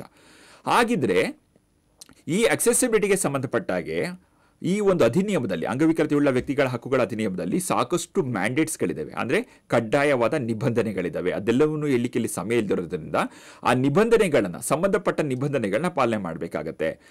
ಈ ನಿಬಂಧನೆಗಳು ಯಾರಿಗೆ ಕಡ್ಡಾಯ ಅಂತ ನೋಡೋದಾದ್ರೆ ನೀವು ಅದು ಖಾಸಗಿ ಸಂಸ್ಥೆಗಳಾಗಿರಲಿ ಅಥವಾ ಸಾರ್ವಜನಿಕ ಸರ್ಕಾರಿ ಸಂಸ್ಥೆಗಳಾಗಿರಲಿ, ಎಲ್ಲವುದಕ್ಕೂ ಕೂಡ ಈ ಆಕ್ಸೆಸಿಬಿಲಿಟಿಯ ನಿಬಂಧನೆಗಳು, ಸುಗಮ್ಯತೆಯ ನಿಬಂಧನೆಗಳು ಕಡ್ಡಾಯ ಆಗಿರುತ್ತೆ. ಎಲ್ಲರೂ ಕೂಡ ಅದನ್ನ ಕಡ್ಡಾಯವಾಗಿ ಪಾಲನೆ ಮಾಡಲೇಬೇಕು ಅಂತಕ್ಕಂಥದ್ದು ಗಮನಿಸಲೇಬೇಕಾಗಿರ್ತಕ್ಕಂಥ ಒಂದು ಅಂಶ. ಈ ನಿಬಂಧನೆಗಳು ಯಾವುದಕ್ಕೆಲ್ಲ ಸಂಬಂಧಪಟ್ಟಾಗಿದೆ ಅಂತ ನೋಡೋದಾದ್ರೆ ಕೆಳಗಡೆ ತಾವು ನೋಡ್ತಾ ಇದ್ದೀರಿ 3 ಅಂಶಗಳಿದೆ ಅಲ್ಲಿ. ಒಂದು, ಭೌತಿಕ ಪರಿಸರಕ್ಕೆ ಸಂಬಂಧಪಟ್ಟಾಗೆ ನಿಬಂಧನೆಗಳಿದೆ. ಒಂದು ಕಟ್ಟಡವನ್ನು ನಿರ್ಮಾಣ ಮಾಡ್ತೀವಿ ಅನ್ನೋದಾದ್ರೆ ಆ ಕಟ್ಟಡಕ್ಕೆ ಸಂಬಂಧಪಟ್ಟ ಹಾಗೆ ಯಾವೆಲ್ಲ ಸುಗಮ್ಯತೆಯ ನಿಯಮಗಳನ್ನ, ಯಾವೆಲ್ಲ ಸುಗಮ್ಯತೆಯ ಮಾರ್ಗಸೂಚಿಗಳನ್ನ ಪಾಲನೆ ಮಾಡಬೇಕು, ಕಟ್ಟಡದಲ್ಲಿ ಅಳತೆ ಅದೇ ಮೆಟ್ಟಿಲಿನ ಅಳತೆ ಎಷ್ಟಿರಬೇಕು, ರ್ಯಾಂಪಿನ ಅಳತೆ ಎಷ್ಟಿರಬೇಕು, ತಾಂತ್ರಿಕವಾಗಿ ಸ್ವಿಚ್ ಬೋರ್ಡ್ಗಳು ಮಕ್ಕಳಿಗೆ ಅಥವಾ ಯಾವುದೇ ವ್ಯಕ್ತಿಗಾದ್ರೂ ವೀಲ್ ಚೇರ್ನ ಬಳಸ್ತಕ್ಕಂಥವ್ರಿಗೂ ಸ್ವಿಚ್ ಬೋರ್ಡ್ಗಳು ಸಿಗಬೇಕಾದ್ರೆ ಎಷ್ಟು ಎತ್ತರದಲ್ಲಿ ಸ್ವಿಚ್ ಬೋರ್ಡ್ ಇರಬೇಕಾಗ್ತದೆ, ಅದರ ಕಲರ್, ಬಿಲ್ಡಿಂಗ್ ನ ಕಲರ್ ಕಾಂಟ್ರಾಸ್ಟ್ ಯಾವ ತರ ಇರಬೇಕಾಗತ್ತೆ, ನೇಮ್ ಬೋರ್ಡ್ಸ್ಗಳು ಹಾಕಿರ್ತೀವಿ, ನಾಮಫಲಕಗಳು, ಸೂಚನಾ ಫಲಕಗಳನ್ನಾಗಿರ್ತೀವಿ, ಅವು ಯಾವ ರೀತಿಯಲ್ಲಿ ಅವುಗಳನ್ನ ವಿನ್ಯಾಸಗೊಳಿಸಬೇಕಾಗತ್ತೆ, ಅವುಗಳ ಫಾಂಟ್ನ ಸೈಜ್, ಅಕ್ಷರದ ಗಾತ್ರ ಏನಿರಬೇಕಾಗತ್ತೆ, ಹಿನ್ನೆಲೆ ಒಂದು ಬಣ್ಣ ವರ್ಣ ಯಾವ ಥರದಲ್ಲಿ ಇರಬೇಕಾಗತ್ತೆ, ಎಲ್ಲದಕ್ಕೂ ಸಂಬಂಧಪಟ್ಟ ಹಾಗೆ ಗೈಡ್ಲೈನ್ಗಳಿದ್ದಾವೆ. ಅದೇ ಥರನಾಗಿ ತಾವು ನೋಡೋದಾದ್ರೆ ICT ಅಕ್ಸೆಸಿಬಿಲಿಟಿ ಅಂತ ಕರಿತೇವೆ ನಾವು. ಅಂದರೆ ICT ಅಂದರೆ information and communication technology. Okay, ವಿದ್ಯುನ್ಮಾನ ಸಂವಹನಕ್ಕೆ ಸಂಬಂಧಪಟ್ಟಂತಹ ಅಲ್ಲಿ ಆ ಒಂದು ವಿಷಯ, ವಸ್ತುಗಳಿಗೂ ಸಂಬಂಧಪಟ್ಟಾಗೆ, ಸೇವೆಗಳಿಗೂ ಸಂಬಂಧಪಟ್ಟಾಗೆ ಸುಗಮ್ಯತೆಯನ್ನು ಕಾತ್ಕೋಬೇಕಾಗತ್ತೆ. ಅದಕ್ಕೂ ಸಂಬಂಧಪಟ್ಟ ಹಾಗೆ ಒಂದಷ್ಟು ಸರ್ಕಾರದ ನಿಬಂಧನೆಗಳಿದ್ದಾವೆ. ಉದಾಹರಣೆಗೆ ಸ್ಟ್ಯಾಂಡರ್ಡ್ಸ್ಗಳಿದ್ದಾವೆ, ಮಾನದಂಡಗಳಿದ್ದಾವೆ. ಆ ಮಾನದಂಡಗಳನ್ನ ಪಾಲನೆ ಮಾಡಬೇಕು. ಉದಾಹರಣೆಗೆ ತಮಗೆ ಬಹುಶಃ ಪರಿಚಯ ಇರ್ಲಿಕ್ಕಿಲ್ಲದೆ ಇರಬಹುದು ಅಂತ ಅನ್ಸುತ್ತೆ. ಭಾರತ ಸರ್ಕಾರ ಇತ್ತೀಚೆಗೆ IS 17802 ಭಾರತೀಯ ಮಾನದಂಡ 17802 ಅಂತೇಳಿ ಈ ICT ವಸ್ತುಗಳಿಗೆ, ಅಂದರೆ ವೆಬ್ಸೈಟ್ಸ್ಗಳಿರ್ಬೋದು ಅಥವಾ ಮೊಬೈಲ್ಗಳಲ್ಲಿ ತಾವು ಬಳಸ್ತಕ್ಕಂತಹ ಒಂದು ಸಾಫ್ಟ್ವೇರ್ಗಳು, ಆ್ಯಪ್ಗಳಿರ್ಬೋದು ಅಥವಾ ಇನ್ಯಾವುದೇ ಎಲೆಕ್ಟ್ರಾನಿಕ್ ವಿದ್ಯುನ್ಮಾನ ಒಂದು ಸೇವೆಗಳು ಅಥವಾ ಉತ್ಪನ್ನಗಳಿರ್ಬೋದು, ಇವುಗಳಲ್ಲಿ ಏನೆಲ್ಲ ಪಾಲನೆ ಮಾಡಬೇಕಾಗುತ್ತೆ ಅಂತ ಮಾನದಂಡ ಇದೆ. ಆ ಮಾನದಂಡಗಳನ್ನ ICT ಪ್ರಾಡಕ್ಟ್ಸ್ಗಳಿಗೆ ಸಂಬಂಧಪಟ್ಟ ಹಾಗೆ, ವಿದ್ಯುನ್ಮಾನ ಉತ್ಪನ್ನಗಳಿಗೆ ಸಂಬಂಧಪಟ್ಟ ಹಾಗೆ ಬಳಸಬೇಕಾಗತ್ತೆ ಬಹಳ ಮುಖ್ಯವಾಗಿ. ಜೊತೆಗೆ ತಾವು ಇನ್ನೊಂದು ಅಂಶವನ್ನ ತಾವು ಕೂಡ ಅಲ್ಲಿ ಗಮನಿಸ್ತಾ ಇದ್ದೀರಿ. ಇನ್ನೊಂದು ಬಹಳ ಮುಖ್ಯವಾಗಿ ಗಮನಿಸಬೇಕಾಗಿರ್ತಕ್ಕಂಥದ್ದು ಏನು ಅಂತಂದ್ರೆ, ಇದೊಂದು ನಿರಂತರ ಪ್ರಕ್ರಿಯೆ. ಅಂತಂದ್ರೆ ಇದು ಯಾವತ್ತೋ ಒಂದ್ ದಿವಸ ನಮ್ಮ ಅಕ್ಸೆಸಿಬಿಲಿಟಿ ಮಾಡಿಬಿಟ್ಟಿದೀವಿ, ಅಷ್ಟು ಮಾಡಿದ್ರೆ ಮುಗೀತು ಅಂತ ಅನ್ಕೊಳ್ಳಾಗಿಲ್ಲ. ನಿರಂತರವಾಗಿ ಆ ಒಂದು ನಾವು ಮಾಡಿರ್ತಕ್ಕಂಥ ಸುಗಮ್ಯತೆಯ ಒಂದು ವ್ಯವಸ್ಥೆಯನ್ನ ನಾವು ಮಾನಿಟರ್ ಮಾಡಬೇಕಾಗತ್ತೆ. ಅದರಲ್ಲಿ ಅಗತ್ಯವಾದ ಬದಲಾವಣೆಗಳನ್ನ, ಸುಧಾರಣೆಗಳನ್ನ ಮಾಡಿಕೊಂಡು ಹೋಗಬೇಕಾಗತ್ತೆ. ಕಾಲಕಾಲಕ್ಕೆ ಒಂದಷ್ಟು ಆಧುನಿಕ ತಂತ್ರಜ್ಞಾನಗಳಲ್ಲಿ ಅಥವಾ ಸಂಶೋಧನೆಗಳ ಪ್ರಯುಕ್ತವಾಗಿ ಬದಲಾವಣೆಗಳಾಗ್ತಿರೋದ್ರಿಂದ ಅವುಗಳನ್ನು ಅಳವಡಿಸಿಕೊಂಡು ಅವರ ಅನುಭವವನ್ನ ನಾವು ಮತ್ತಷ್ಟು ಉತ್ತಮಪಡಿಸ್ತಕ್ಕಂಥ ಒಂದು ಪ್ರಯತ್ನವನ್ನ ಮಾಡಬೇಕಾಗತ್ತೆ. ಇದು ಸುಗಮ್ಯತೆಗೆ ಸಂಬಂಧಪಟ್ಟಾಗೆ ತಾವು ಗಮನಿಸಬೇಕಾಗಿರ್ತಕ್ಕಂಥ ಬಹಳ ಮುಖ್ಯವಾದ ಅಂಶ. ಇನ್ನು ಅಡೆತಡೆಗೆ ಪರಿಹಾರೋಪಾಯವಾಗಿ ಮತ್ತೊಂದು ಒಂದು ಪರಿಕಲ್ಪನೆಯನ್ನ, ಪರಿಭಾವನೆ ಅಥವಾ ವಿಷಯವನ್ನ ತಿಳ್ಕೊಳ್ಳೋದಾದ್ರೆ ಸಾರ್ವತ್ರಿಕ ವಿನ್ಯಾಸ, ಯೂನಿವರ್ಸಲ್ ಡಿಸೈನ್. ನೋಡಿ, ಇದು ಸಾರ್ವತ್ರಿಕ ವಿನ್ಯಾಸ. ಇದು ಹೆಂಗೆ ಅಂತಂದ್ರೆ, ಅಡೆತಡೆಗಳು ನಿರ್ಮಾಣ ಆದ್ಮೇಲೆ ಅದನ್ನ ಬಗೆಹರಿಸೋದಲ್ಲ. ಅಡೆತಡೆಗಳು ನಿರ್ಮಾಣ ಆಗೋದಕ್ಕಿಂತ ಮುಂಚಿತವಾಗಿ ಯಾವುದೇ ವಸ್ತುವನ್ನ ಅಥವಾ ಕಾರ್ಯಕ್ರಮವನ್ನ, ಸೇವೆಯನ್ನ ನಾವು ರೂಪಿಸ್ತಾ ಇದ್ದೇವೆ, ಅದನ್ನ ಸೃಷ್ಟಿಸ್ತಾ ಇದ್ದೇವೆ ಅಂತ ಅನ್ನೋದಾದ್ರೆ, ಅಥವಾ ತಯಾರು ಮಾಡ್ತಾ ಇದ್ದೇವೆ, ಉತ್ಪಾದಿಸ್ತಾ ಇದ್ದೇವೆ ಅನ್ನೋದಾದ್ರೆ, ಆ ಉತ್ಪಾದನೆಯ ಹಂತದಲ್ಲೇ ನಮ್ಮ ಒಂದು ಸೇವೆಯನ್ನ, ನಮ್ಮ ಒಂದು ಉತ್ಪನ್ನವನ್ನ ಓಕೆ ಯಾರೆಲ್ಲ ಬಳಸಲಿಕ್ಕೆ ಸಾಧ್ಯ ಇದೆ ಇದನ್ನ ಮೊದಲೇ ಗಮನಿಸ್ಕೊಂಡು ಎಲ್ಲರೂ ಕೂಡ ಅದನ್ನ ಸಮಾನ ರೀತಿಯಲ್ಲಿ ಪರಿಣಾಮಕಾರಿಯಾಗಿ, ಯಾವುದೇ ಹೆಚ್ಚಿನ ಹೊರೆ ಇಲ್ಲದೆ, ಆ ವಸ್ತು ಅಥವಾ ಸೇವೆಗೆ ಹೆಚ್ಚಿನ ಬದಲಾವಣೆಗಳ ಅವಶ್ಯಕತೆ ಇಲ್ಲದೇನೆ ಬಳಸೋದಕ್ಕೆ ಅನುಕೂಲ ಆಗುವ ರೀತಿಯಲ್ಲಿ ಮೊದಲೇ ಅದನ್ನು ವಿನ್ಯಾಸಗೊಳಿಸ್ತಕ್ಕಂಥದ್ದು. ಅಂದ್ರೆ ಇದು ಹೇಗೆ ಅಂತಂದ್ರೆ, ಸರಳವಾಗಿ ಹೇಳೋದಾದ್ರೆ, ನಾನುಡಿಯಲ್ಲಿ ಹೇಳೋದಾದ್ರೆ, ಸಮಸ್ಯೆ ಬಂದ್ಮೇಲೆ ಪರಿಹಾರ ಹುಡ್ಕೋದಲ್ಲ. ಆಗಬಹುದಾದ ಸಮಸ್ಯೆಗಳು, ಅಡೆತಡೆಗಳನ್ನ ಮೊದಲೇ ಊಹಿಸಿ ಅದನ್ನ ಗಮನಿಸಿಕೊಂಡು ಅದನ್ನ ಮೊದಲೇ ಫಿಕ್ಸ್ ಮಾಡಿ ಆ ಒಂದು ಸಮಸ್ಯೆಗಳು ಉದ್ಭವಿಸಿದ ರೀತಿಯಲ್ಲಿ ನಮ್ಮ ಸೇವೆ ವಸ್ತುಗಳನ್ನ ವಿನ್ಯಾಸಗೊಳಿಸ್ತಕ್ಕಂಥದ್ದು, ಉತ್ಪಾದನೆಯನ್ನ ಮಾಡ್ತಕ್ಕಂಥದ್ದೇ ಈ ಒಂದು ಸಾರ್ವತ್ರಿಕ ವಿನ್ಯಾಸ. ಅಂದ್ರೆ ನೀವು ಯಾವುದೇ ಒಂದು, ಈಗ ಉದಾಹರಣೆಗೆ ನೋಡೋಣ, ತಾವು ಹೊಸದಾಗಿ ಒಂದು ಗ್ರಂಥಾಲಯವನ್ನ ನಾವು ಕಟ್ತಾ ಇದ್ದೇವೆ ಅಂತೇಳಿ ಭಾವಿಸೋಣ. ಸೊ ಹೊಸದಾಗಿ ಗ್ರಂಥಾಲಯವನ್ನು ಕಟ್ಟಿಸ್ತಾ ಇದ್ದೇವೆ ಮತ್ತು ಹೊಸದಾಗಿ ಗ್ರಂಥಾಲಯಕ್ಕೆ ಬೇಕಾದ ಎಲ್ಲ ಪುಸ್ತಕಗಳನ್ನ ಮತ್ತು ಎಲ್ಲ ಒಂದು ಮಾಹಿತಿಗಳನ್ನ ಖರೀದಿಸ್ತಾ ಇದ್ದೇವೆ ಅಂತೇಳಿ, ಮಾಹಿತಿಗೆ ಬೇಕಾದ ಒಂದು ಬ್ರೋಷರ್ಗಳು, ಮತ್ತೊಂದಿರ್ಬೋದು, ಬುಕ್ಲೆಟ್ಸ್ ಎಲ್ಲನೂ ಕೂಡ ಖರೀದಿ ಮಾಡ್ತಾ ಇದ್ದೇವೆ ಅಂತೇಳಿ ಭಾವಿಸೋಣ. ಇಂತಹ ಸಂದರ್ಭದಲ್ಲಿ ನಾವೇನ್ ಮಾಡಬೇಕಾಗತ್ತೆ ಅಂತಂದ್ರೆ, ನನ್ನ ಗ್ರಾಮ ಪಂಚಾಯತಿ ಅರಿವು ಕೇಂದ್ರಕ್ಕೆ ಯಾರೆಲ್ಲ ಬರ್ತಾರೆ, ಹೆಣ್ಮಕ್ಳು ಬರ್ಲಿಕ್ಕೆ ಗರ್ಭಿಣಿ ಹೆಣ್ಣು ಮಕ್ಕಳು ಬರ್ಲಿಕ್ಕೆ ಸಾಧ್ಯತೆ ಇದೆ, ಹಿರಿಯ ನಾಗರಿಕರು ಬರ್ಲಿಕ್ಕೆ ಸಾಧ್ಯತೆ ಇದೆ, ವಿವಿಧ ಬಗೆಯ ಅಂಗವಿಕಲತೆ ಇರ್ತಕ್ಕಂತಹ ವ್ಯಕ್ತಿಗಳು ಬರಲಿಕ್ಕೆ ಸಾಧ್ಯತೆ ಇದೆ. ಸೊ ಈ ಎಲ್ಲವನ್ನು ಗಮನದಲ್ಲಿರಿಸಿಕೊಂಡು ಅವರೆಲ್ಲರೂ ಕೂಡ ಈ ಒಂದು ಗ್ರಂಥಾಲಯವನ್ನು ಪರಿಣಾಮಕಾರಿಯಾಗಿ ಬಳಸ್ಕೋಬೇಕು, ಎಲ್ಲರ ರೀತಿಯಲ್ಲಿ ಬಳಸ್ಕೋಬೇಕು ಅನ್ನೋದಾದ್ರೆ, ಎಲ್ರಿಗೂ ಒಂದೇ ತರನಾಗಿ ನಮ್ಮ ಗ್ರಂಥಾಲಯ ಪರಿಣಾಮಕಾರಿಯಾಗಿ ಬಳಕೆ ಆಗಬೇಕು ಅನ್ನೋದಾದ್ರೆ, ಅವರು ಎದುರಿಸ್ತಕ್ಕಂಥ ಸವಾಲುಗಳೇನೋದನ್ನು ನಾನು ಮೊದಲೇ ಅಂದಾಜು ಮಾಡಿಕೊಂಡು ಎಲ್ಲ ಗೈಡ್ಲೈನ್ಗಳು, ಮಾನದಂಡಗಳು ಭಾರತ ಸರ್ಕಾರದೇನಿದೆ ಅದನ್ನೆಲ್ಲ ಅಳವಡಿಸ್ಕೊಂಡು ಕಟ್ಟಡವನ್ನ ಸಾರ್ವತ್ರಿಕ ವಿನ್ಯಾಸದ ರೀತಿಯಲ್ಲಿ ರೂಪಿಸ್ತಕ್ಕಂಥದ್ದು. ವೀಲ್ ಚೇರ್ ಬರ್ಲಿಕ್ಕೂ ಸುಗಮವಾಗಿರಬೇಕು, ಮೆಟ್ಲುಗಳು ಹತ್ಲಿಕ್ಕೂ ಕೂಡ ಸುಗಮವಾಗಿರಬೇಕು, ಸಣ್ಣ ಸಣ್ಣ ಮೆಟ್ಲುಗಳಿರಬೇಕು ಹತ್ಲಿಕ್ಕೆ, ಅಥವಾ ಲೈಟ್ ಸ್ವಿಚ್ಗಳು ಕರೆಕ್ಟಾಗಿ ಸಿಗೋಗಿರಬೇಕು, ರ್ಯಾಕ್ ವ್ಯವಸ್ಥೆ ಮಕ್ಕಳಿಗಿಂತ ಮೊದಲುಕೊಂಡು ವೀಲ್ ಚೇರ್ ಬಳಕೆದಾರ ಮೊದಲುಕೊಂಡು ಎಲ್ಲರಿಗೂ ಅನುಕೂಲ ಆಗೋ ರೀತಿಯಲ್ಲಿ ಒಂದು ರ್ಯಾಕ್ಗಳನ್ನು ಹೊಂದಿಸ್ತಕ್ಕಂಥದ್ದು. ಈಗಾಗಲೇ ತಮ್ಮ ಸಾಕಷ್ಟು ಗ್ರಂಥಾಲಯಗಳಲ್ಲಿ ಆ ವ್ಯವಸ್ಥೆಯನ್ನು ನಮ್ಮ ಮೇಲ್ವಿಚಾರಕರು, ಗ್ರಾಮ ಪಂಚಾಯತಿಯವರು ಈಗಾಗಲೇ ಕಲ್ಪಿಸಿದ್ದೀರಿ. ಓಕೆ, ಸೊ ಈ ತರನಾಗಿ ವ್ಯವಸ್ಥೆ ಮಾಡ್ತಕ್ಕಂಥದ್ದು. ಮತ್ತೆ ಪುಸ್ತಕಗಳನ್ನ ಖರೀದಿ ಮಾಡ್ತಕ್ಕಂಥ ವಿಚಾರ ಬಂದಾಗ ಯಾವುದೇ ಒಂದು ವಿಷಯಕ್ಕೆ ಸಂಬಂಧಪಟ್ಟಾಗೆ ಪುಸ್ತಕವನ್ನು ಖರೀದಿ ಮಾಡಿದಾಗ ಆ ಪುಸ್ತಕದ ಒಂದು ಸಾಮಾನ್ಯ ಆವೃತ್ತಿ ಮತ್ತು ಅದೇ ಪುಸ್ತಕವನ್ನು ಅಕ್ಸೆಸಿಬಲ್ ಆಗಿ ಒದಗಿಸಲಿಕ್ಕೆ ಬೇಕಾದ ರೀತಿಯಲ್ಲಿ ಒಂದು ಸಾಫ್ಟ್ವೇರ್ಗಳು, ಅದು ಎಲೆಕ್ಟ್ರಾನಿಕ್ ಉತ್ಪನ್ನಗಳು, ಸಹಾಯಕ ಸಾಧನಗಳು ಅಂತ ನಾವು ಏನು ಕರಿತೇವೆ, ಸ್ಕ್ಯಾನಿಂಗ್ ಡಿವೈಸ್ಗಳು, ಲೈಕ್ ಯು ರೀಡ್ ಅಂತ ಒಂದು ಡಿವೈಸ್ ಬರುತ್ತೆ, ಕೀಬೋ ಅಂತ ಒಂದು ಡಿವೈಸ್ ಬರುತ್ತೆ, ಅವನ್ನ ಇಡ್ತಕ್ಕಂಥದ್ದು ಇರ್ಬೋದು. ನಮ್ಮ ಬೌದ್ಧಿಕ ಅಂಗವಿಕಲತೆ ಹೊಂದಿರತಕ್ಕಂಥ ಮಕ್ಕಳಿಗೆ ಸರಳವಾಗಿ ವಿಷಯಗಳನ್ನ ಅರ್ಥ ಮಾಡಲಿಕ್ಕೆ ಅವ್ರಿಗೆ ಒಂದು ವರ್ಣಚಿತ್ರಗಳನ್ನ ಆಧರಿಸಿದವಾದ ಸರಳವಾದ ಹೇಳಿಕೆಗಳನ್ನ ಒಂದು ವಿವರಣೆಯನ್ನು ಹೊಂದಿರತಕ್ಕಂಥ ಪುಸ್ತಕಗಳನ್ನ ಇಡ್ತಕ್ಕಂಥದ್ದು. ಹೀಗೆ ಎಲ್ಲರ ಅವಶ್ಯಕತೆಗಳನ್ನು ಪೂರ್ವಭಾವಿಯಾಗಿ ಯೋಜಿಸಿ ಅದನ್ನ ಖಾತ್ರಿಪಡಿಸ್ತಕ್ಕಂಥದ್ದು ಇದೆಯಲ್ಲ, ಇದೇ ಸಾರ್ವತ್ರಿಕ ವಿನ್ಯಾಸ. ಅಂದ್ರೆ ನಾವು ಇದನ್ನ ಖಾತ್ರಿಪಡಿಸಿದ್ರೆ, ಅಂದ್ರೆ ಸಾರ್ವತ್ರಿಕ ವಿನ್ಯಾಸವನ್ನು ನಾವು ಖಾತ್ರಿಪಡಿಸಿದ್ರೆ ನಂತರ ಆಕ್ಸೆಸಿಬಿಲಿಟಿ ಮಾಡಲಿಕ್ಕೆ ಅಥವಾ ಆ ನಂತರದಲ್ಲಿ ದುರಸ್ತಿ ಮಾಡಿ ಎಲ್ಲವನ್ನು ಸರಿಪಡಿಸ್ತಕ್ಕಂತಹ ಒಂದು ಸಮಸ್ಯೆ ಏನಿದೆ ಅದನ್ನ ನಾವು ತಪ್ಪಿಸ್ಬೋದು. ಒಂದು ವೈಜ್ಞಾನಿಕವಾಗಿ, ಆರ್ಥಿಕವಾಗಿ ಒಂದು ವಿಶ್ಲೇಷಣೆಗಳ ಆಧಾರದ ಮೇಲೆ ಹೇಳೋದಾದ್ರೆ ಸ್ನೇಹಿತರೆ, ಅಥವಾ ಒಂದು ನೈಜ ಸತ್ಯವನ್ನ ತಮಗೆ ಹೇಳೋದಾದ್ರೆ, ವ್ಯವಸ್ಥೆಯನ್ನ ರೂಪಿಸಬೇಕಾದ್ರೆ ಎಲ್ಲರಿಗೂ ಅನುಕೂಲ ಆಗಾಗ ರೂಪಿಸಿದ್ರೆ ಆಗ್ತಕ್ಕಂಥ ಖರ್ಚಿಗೂ, ರೂಪಿಸಿದ ನಂತರದಲ್ಲಿ ಅದನ್ನ ಎಲ್ಲರ ಅನುಕೂಲತೆಗೆ ಆಗೋ ರೀತಿಯಲ್ಲಿ ಅದನ್ನ ರೆಟ್ರೋಫಿಟ್ ಅಥವಾ ಪರಿವರ್ತನೆ ಮಾಡ್ತಕ್ಕಂಥ ಖರ್ಚಿಗೂ ಬಹಳ ವ್ಯತ್ಯಾಸ ಇದೆ. ನಾವು ಮೊದಲೇ ನಿರ್ಮಿಸಿ ಆಮೇಲೆ ಸರಿಪಡಿಸ್ತೀವಿ ಅಂತ ಹೋದಾಗ ಅದು ಸಾಕಷ್ಟು ಸಮಯ, ಹಣಕಾಸಿನ ಸಂಪನ್ಮೂಲ, ಶ್ರಮ ಎಲ್ಲನ್ನೂ ಕೂಡ ಅದಕ್ಕೆ ನಾವು ವಿನಿಯೋಗ ಮಾಡಬೇಕಾಗತ್ತೆ. ಹಾಗಾಗಿ ತಾವು ಇನ್ನು ಮುಂದೆ ಇದನ್ನ ಯಾಕೆ ಹೇಳ್ತಾ ಇದೀವಿ ಅಂತಂದ್ರೆ, ಎಲ್ಲ ಗ್ರಂಥಾಲಯಗಳು ಆಲೆ ನಿರ್ಮಾಣ ಆಗೋಗಿದೆ ಬಹುತೇಕ. ಆದರೆ ತಾವು ಗ್ರಂಥಾಲಯಗಳಿಗೆ, ಅರಿವು ಕೇಂದ್ರಗಳಿಗೆ ವಸ್ತುಗಳನ್ನ ಖರೀದಿ ಮಾಡ್ತೀರಿ, ಪುಸ್ತಕಗಳನ್ನ ಖರೀದಿ ಮಾಡ್ತೀರಿ. ಆಗ ಖರೀದಿ ಮಾಡಬೇಕಾದ್ರೆ ಒಂದು ಆಲೋಚನೆ ನನ್ನ ಮನಸ್ಸಲ್ಲಿ ಬರಬೇಕು, ನಾನು ಈ ವಸ್ತುವನ್ನು ಖರೀದಿ ಮಾಡಿ ತಗೊಂಡೋಗಿ ನನ್ನ ಅರಿವು ಕೇಂದ್ರದಲ್ಲಿ ಇಟ್ಟಾಗ ನನ್ನ ಅರಿವು ಕೇಂದ್ರದಲ್ಲಿ ಎಲ್ಲ ಬಗೆಯ ಅಂಗವಿಕಲತೆಯುಳ್ಳ ಮಕ್ಕಳು ಇದನ್ನ ಬಳಸಲಿಕ್ಕೆ ಸಾಧ್ಯ ಇದೆಯಾ? ಒಂದ್ ವೇಳೆ ಕಷ್ಟ ಆಗುತ್ತೆ, ಅವ್ರಿಗೆ ಸಾಧ್ಯ ಆಗೋದಿಲ್ಲ ಅನ್ನೋದಾದ್ರೆ ಅವರೂ ಕೂಡ ಬಳಸಲಿಕ್ಕೆ ಅನುಕೂಲ ಆಗತಕ್ಕಂಥ ವಸ್ತುವನ್ನು ನಾನು ಖರೀದಿ ಮಾಡಬೇಕು. ಎಲ್ಲರ ಅವಶ್ಯಕತೆಗಳನ್ನ ಪೂರೈಸುವ ರೀತಿಯ ಪುಸ್ತಕವನ್ನ ಖರೀದಿ ಮಾಡ್ತಕ್ಕಂಥ ಪ್ರಯತ್ನ ಮಾಡಿದ್ರೆ ಕಡಿಮೆ ವೆಚ್ಚದಲ್ಲಿ ಎಲ್ಲರನ್ನು ಕೂಡ ತಲುಪಲಿಕ್ಕೆ ಸಾಧ್ಯ ಆಗುತ್ತೆ. ಮತ್ತೊಂದು ಬಹಳ ಮುಖ್ಯವಾದ ಅಂಶ ಇದೆ, ಸಮಂಜಸ ಸೌಕರ್ಯಗಳು, ರೀಸನಬಲ್ ಅಕಾಮಿಡೇಷನ್. ಸಮಂಜಸ ಸೌಕರ್ಯಗಳು, ಇಂಗ್ಲಿಷ್ ಅಲ್ಲಿ ಇದನ್ನ ರೀಸನಬಲ್ ಅಕಾಮಿಡೇಷನ್ ಅಂತ ನಾವು ಇಲ್ಲಿ ಬ್ರಾಕೆಟ್ ಅಲ್ಲಿ ಕರಿತೇವೆ. ಸೊ ಇಲ್ಲಿ ಅಕ್ಸೆಸಿಬಿಲಿಟಿಯನ್ನ ಮಾಡಿದ್ರಿ, ಸಾರ್ವತ್ರಿಕ ವಿನ್ಯಾಸವನ್ನು ಕೂಡ ತಾವು ಖಾತ್ರಿಪಡಿಸ್ಕೊಂಡ್ರಿ. ಅಷ್ಟಾದಾಗ್ಯೂ ಕೂಡ ಕೆಲವೊಂದು ವ್ಯಕ್ತಿಗಳ ನಿರ್ದಿಷ್ಟ ಅವಶ್ಯಕತೆಗಳನ್ನ ನಾವು ನಿರ್ದಿಷ್ಟವಾಗಿಯೇ ಬಗೆಹರಿಸಬೇಕಾಗತ್ತೆ, ಆಯಾ ಸಂದರ್ಭಕ್ಕೆ ಅನುಗುಣವಾಗಿ ಬಗೆಹರಿಸಬೇಕಾಗತ್ತೆ.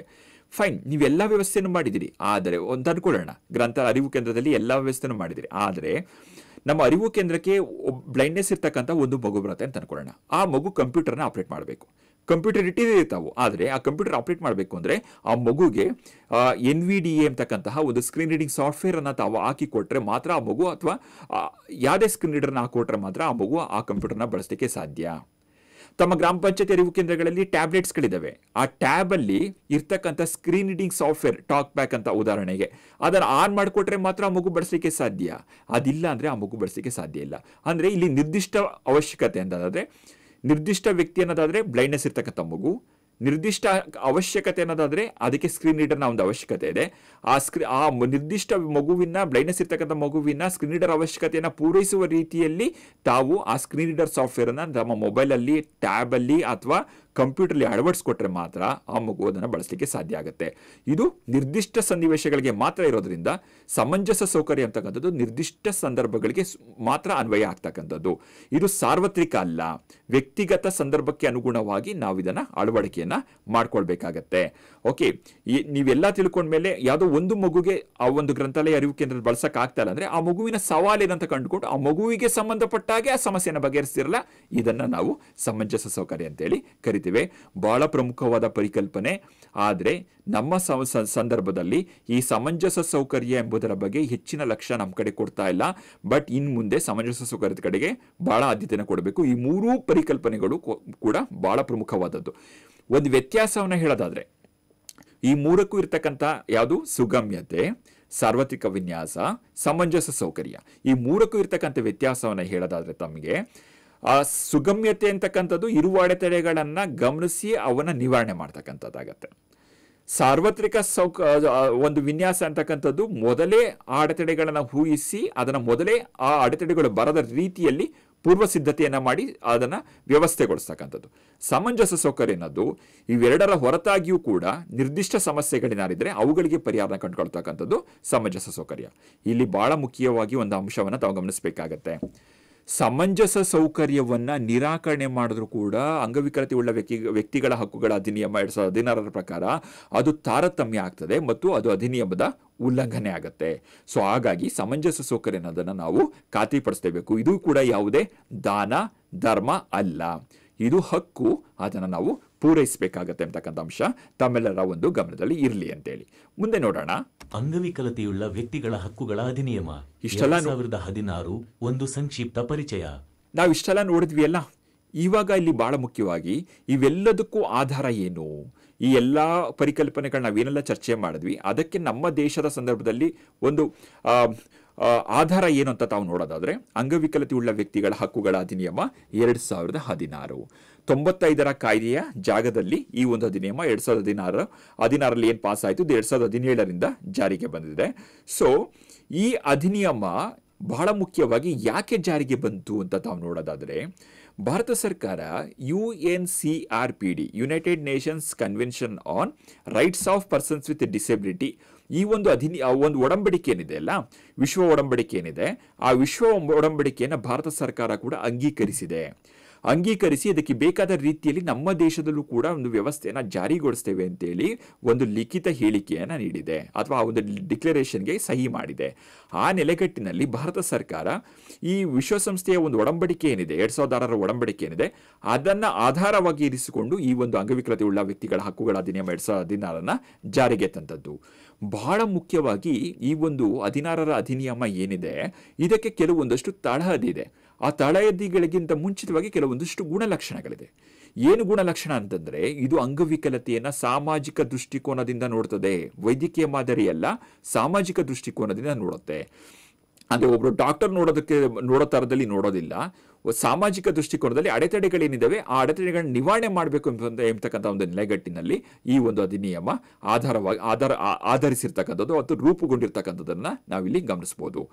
ತದನಂತರದಲ್ಲಿ ಬಹಳ ಮುಖ್ಯವಾಗಿ ಗಮನಿಸಬೇಕಾಗಿರ್ತಕ್ಕಂಥ ಅಂಶ ಏನು ಅನ್ನೋದ್ರೆ ಇದು ಹಕ್ಕು ಆಧಾರಿತವಾದ ಶಾಸನ. ಅಂಗವಿಕಲತೆ ಇರ್ತಕ್ಕಂಥ ವ್ಯಕ್ತಿಗಳು ಅವರು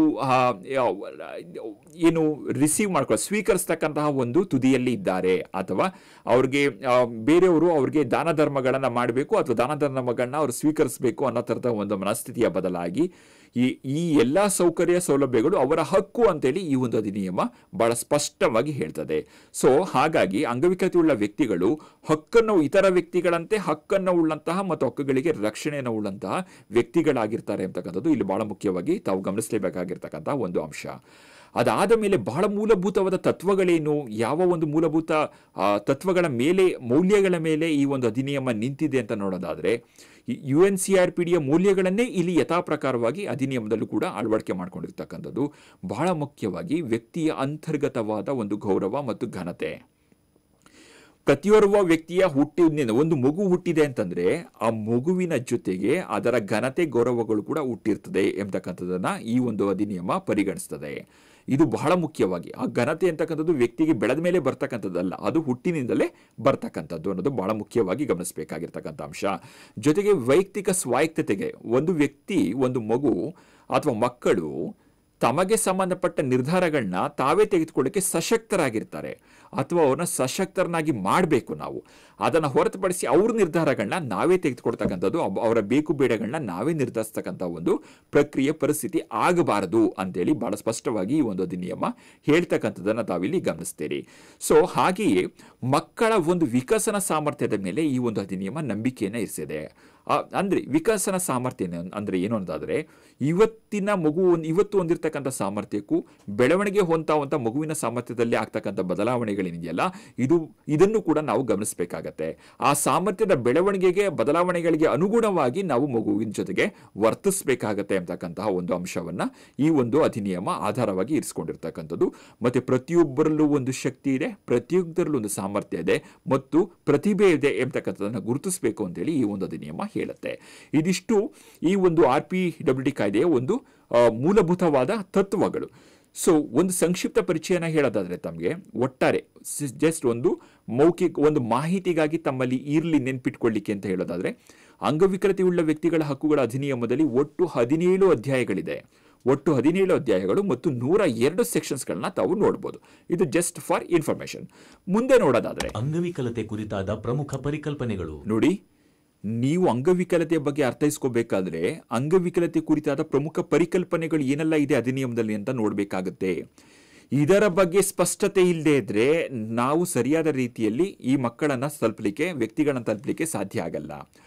ಬಹಳ ಮುಖ್ಯವಾಗಿ ಮೊದಲ ಪರಿಕಲ್ಪನೆ ಏನು ಅಂದ್ರೆ ಸ್ಪೆಸಿಫೈಡ್ ಡಿಸೆಬಿಲಿಟಿ ಅಥವಾ ಗೊತ್ತುಪಡಿಸಲ್ಪಟ್ಟ ಅಥವಾ ನಿರ್ದಿಷ್ಟಪಡಿಸಲ್ಪಟ್ಟಿರ್ತಕ್ಕಂತಹ ಅಂಗವಿಕಲತೆಗಳು. ಇದೇನು ಇಲ್ಲ, ಬಹಳ ತುಂಬಾ ಕಾನೂನಾತ್ಮಕವಾಗಿ ಇದೇನೋ ಕಠಿಣ ಅಂತೇಳಿ ಅನ್ಕೊಳ್ಬೇಕಾದ ಅಗತ್ಯ ಇಲ್ಲ. ಈ ಅಧಿನಿಯಮದಲ್ಲಿ ಶೆಡ್ಯೂಲ್ 1 ಅಂತೇಳಿ ತಾವು ಕಾಣ್ಬೋದು, 1ನೇ ಒಂದು ಪಟ್ಟಿಯನ್ನು ತಾವು ಕಾಣ್ಬೋದು. ಈಗಾಗಲೇ ತಾವು ಹಿಂದಿನ ಸ್ಲೈಡಲ್ಲಿ ತಾವು ನೋಡಿದ್ರಲ್ಲ, ಪ್ರಾರಂಭದಲ್ಲಿ 21 ಬಗೆಯ ಡಿಸೆಬಿಲಿಟಿಯ ಒಂದು ಪಟ್ಟಿಯನ್ನು ನೋಡಿದ್ರಲ್ಲ, ಅದೇ ಪಟ್ಟಿ ಅಷ್ಟೇ. ಆ 21 ಬಗೆಯ ಆ ಶೆಡ್ಯೂಲಲ್ಲಿ ಕಾಣಿಸಿರ್ತಕ್ಕಂಥ ಅಂಗವಿಕಲತೆಗಳೇನಿದ್ದಾವೆ ಅವೆಲ್ಲವೂ ಕೂಡ ಸ್ಪೆಸಿಫೈಡ್ ಡಿಸೆಬಿಲಿಟಿ ಅಥವಾ ನಿರ್ದಿಷ್ಟ ಒಂದು ಅಂಗವಿಕಲತೆ ಅಂತೇಳಿ ಕರಿತೇವೆ. ಸೊ ಅಲ್ಲಿ 21 ಬಗೆಯ ಅಂಗವಿಕಲತೆಗಳನ್ನ ಪಟ್ಟಿ ಮಾಡಿದ್ದೇವೆ, ಪ್ಲಸ್ ಮಲ್ಟಿಪಲ್ ಡಿಸೆಬಿಲಿಟಿ ಅಂತಕ್ಕಂಥ ಒಂದು ಅಂಶ. ಸೊ ಅದಾದ ನಂತರದಲ್ಲಿ ಬಹಳ ಮುಖ್ಯವಾಗಿ ಇನ್ನೊಂದು ಅಂಶ ಇಲ್ಲಿ ಗಮನಿಸಬೇಕಾಗಿರ್ತಕ್ಕಂಥ ತಾವು ಬೆಂಚ್ ಮಾರ್ಕ್ ಡಿಸೆಬಿಲಿಟಿ ಅಥವಾ ಮಾನದಂಡಕ್ಕೆ ಒಳಪಟ್ಟ ಒಂದು ಅಂಗವಿಕಲತೆಯುಳ್ಳ ವ್ಯಕ್ತಿಗಳು ಅಥವಾ ಅಂಗವಿಕಲತೆ ಎಂಬತಕ್ಕಂಥದ್ದು ಬಹಳ ಮುಖ್ಯವಾದ ಅಂಶ.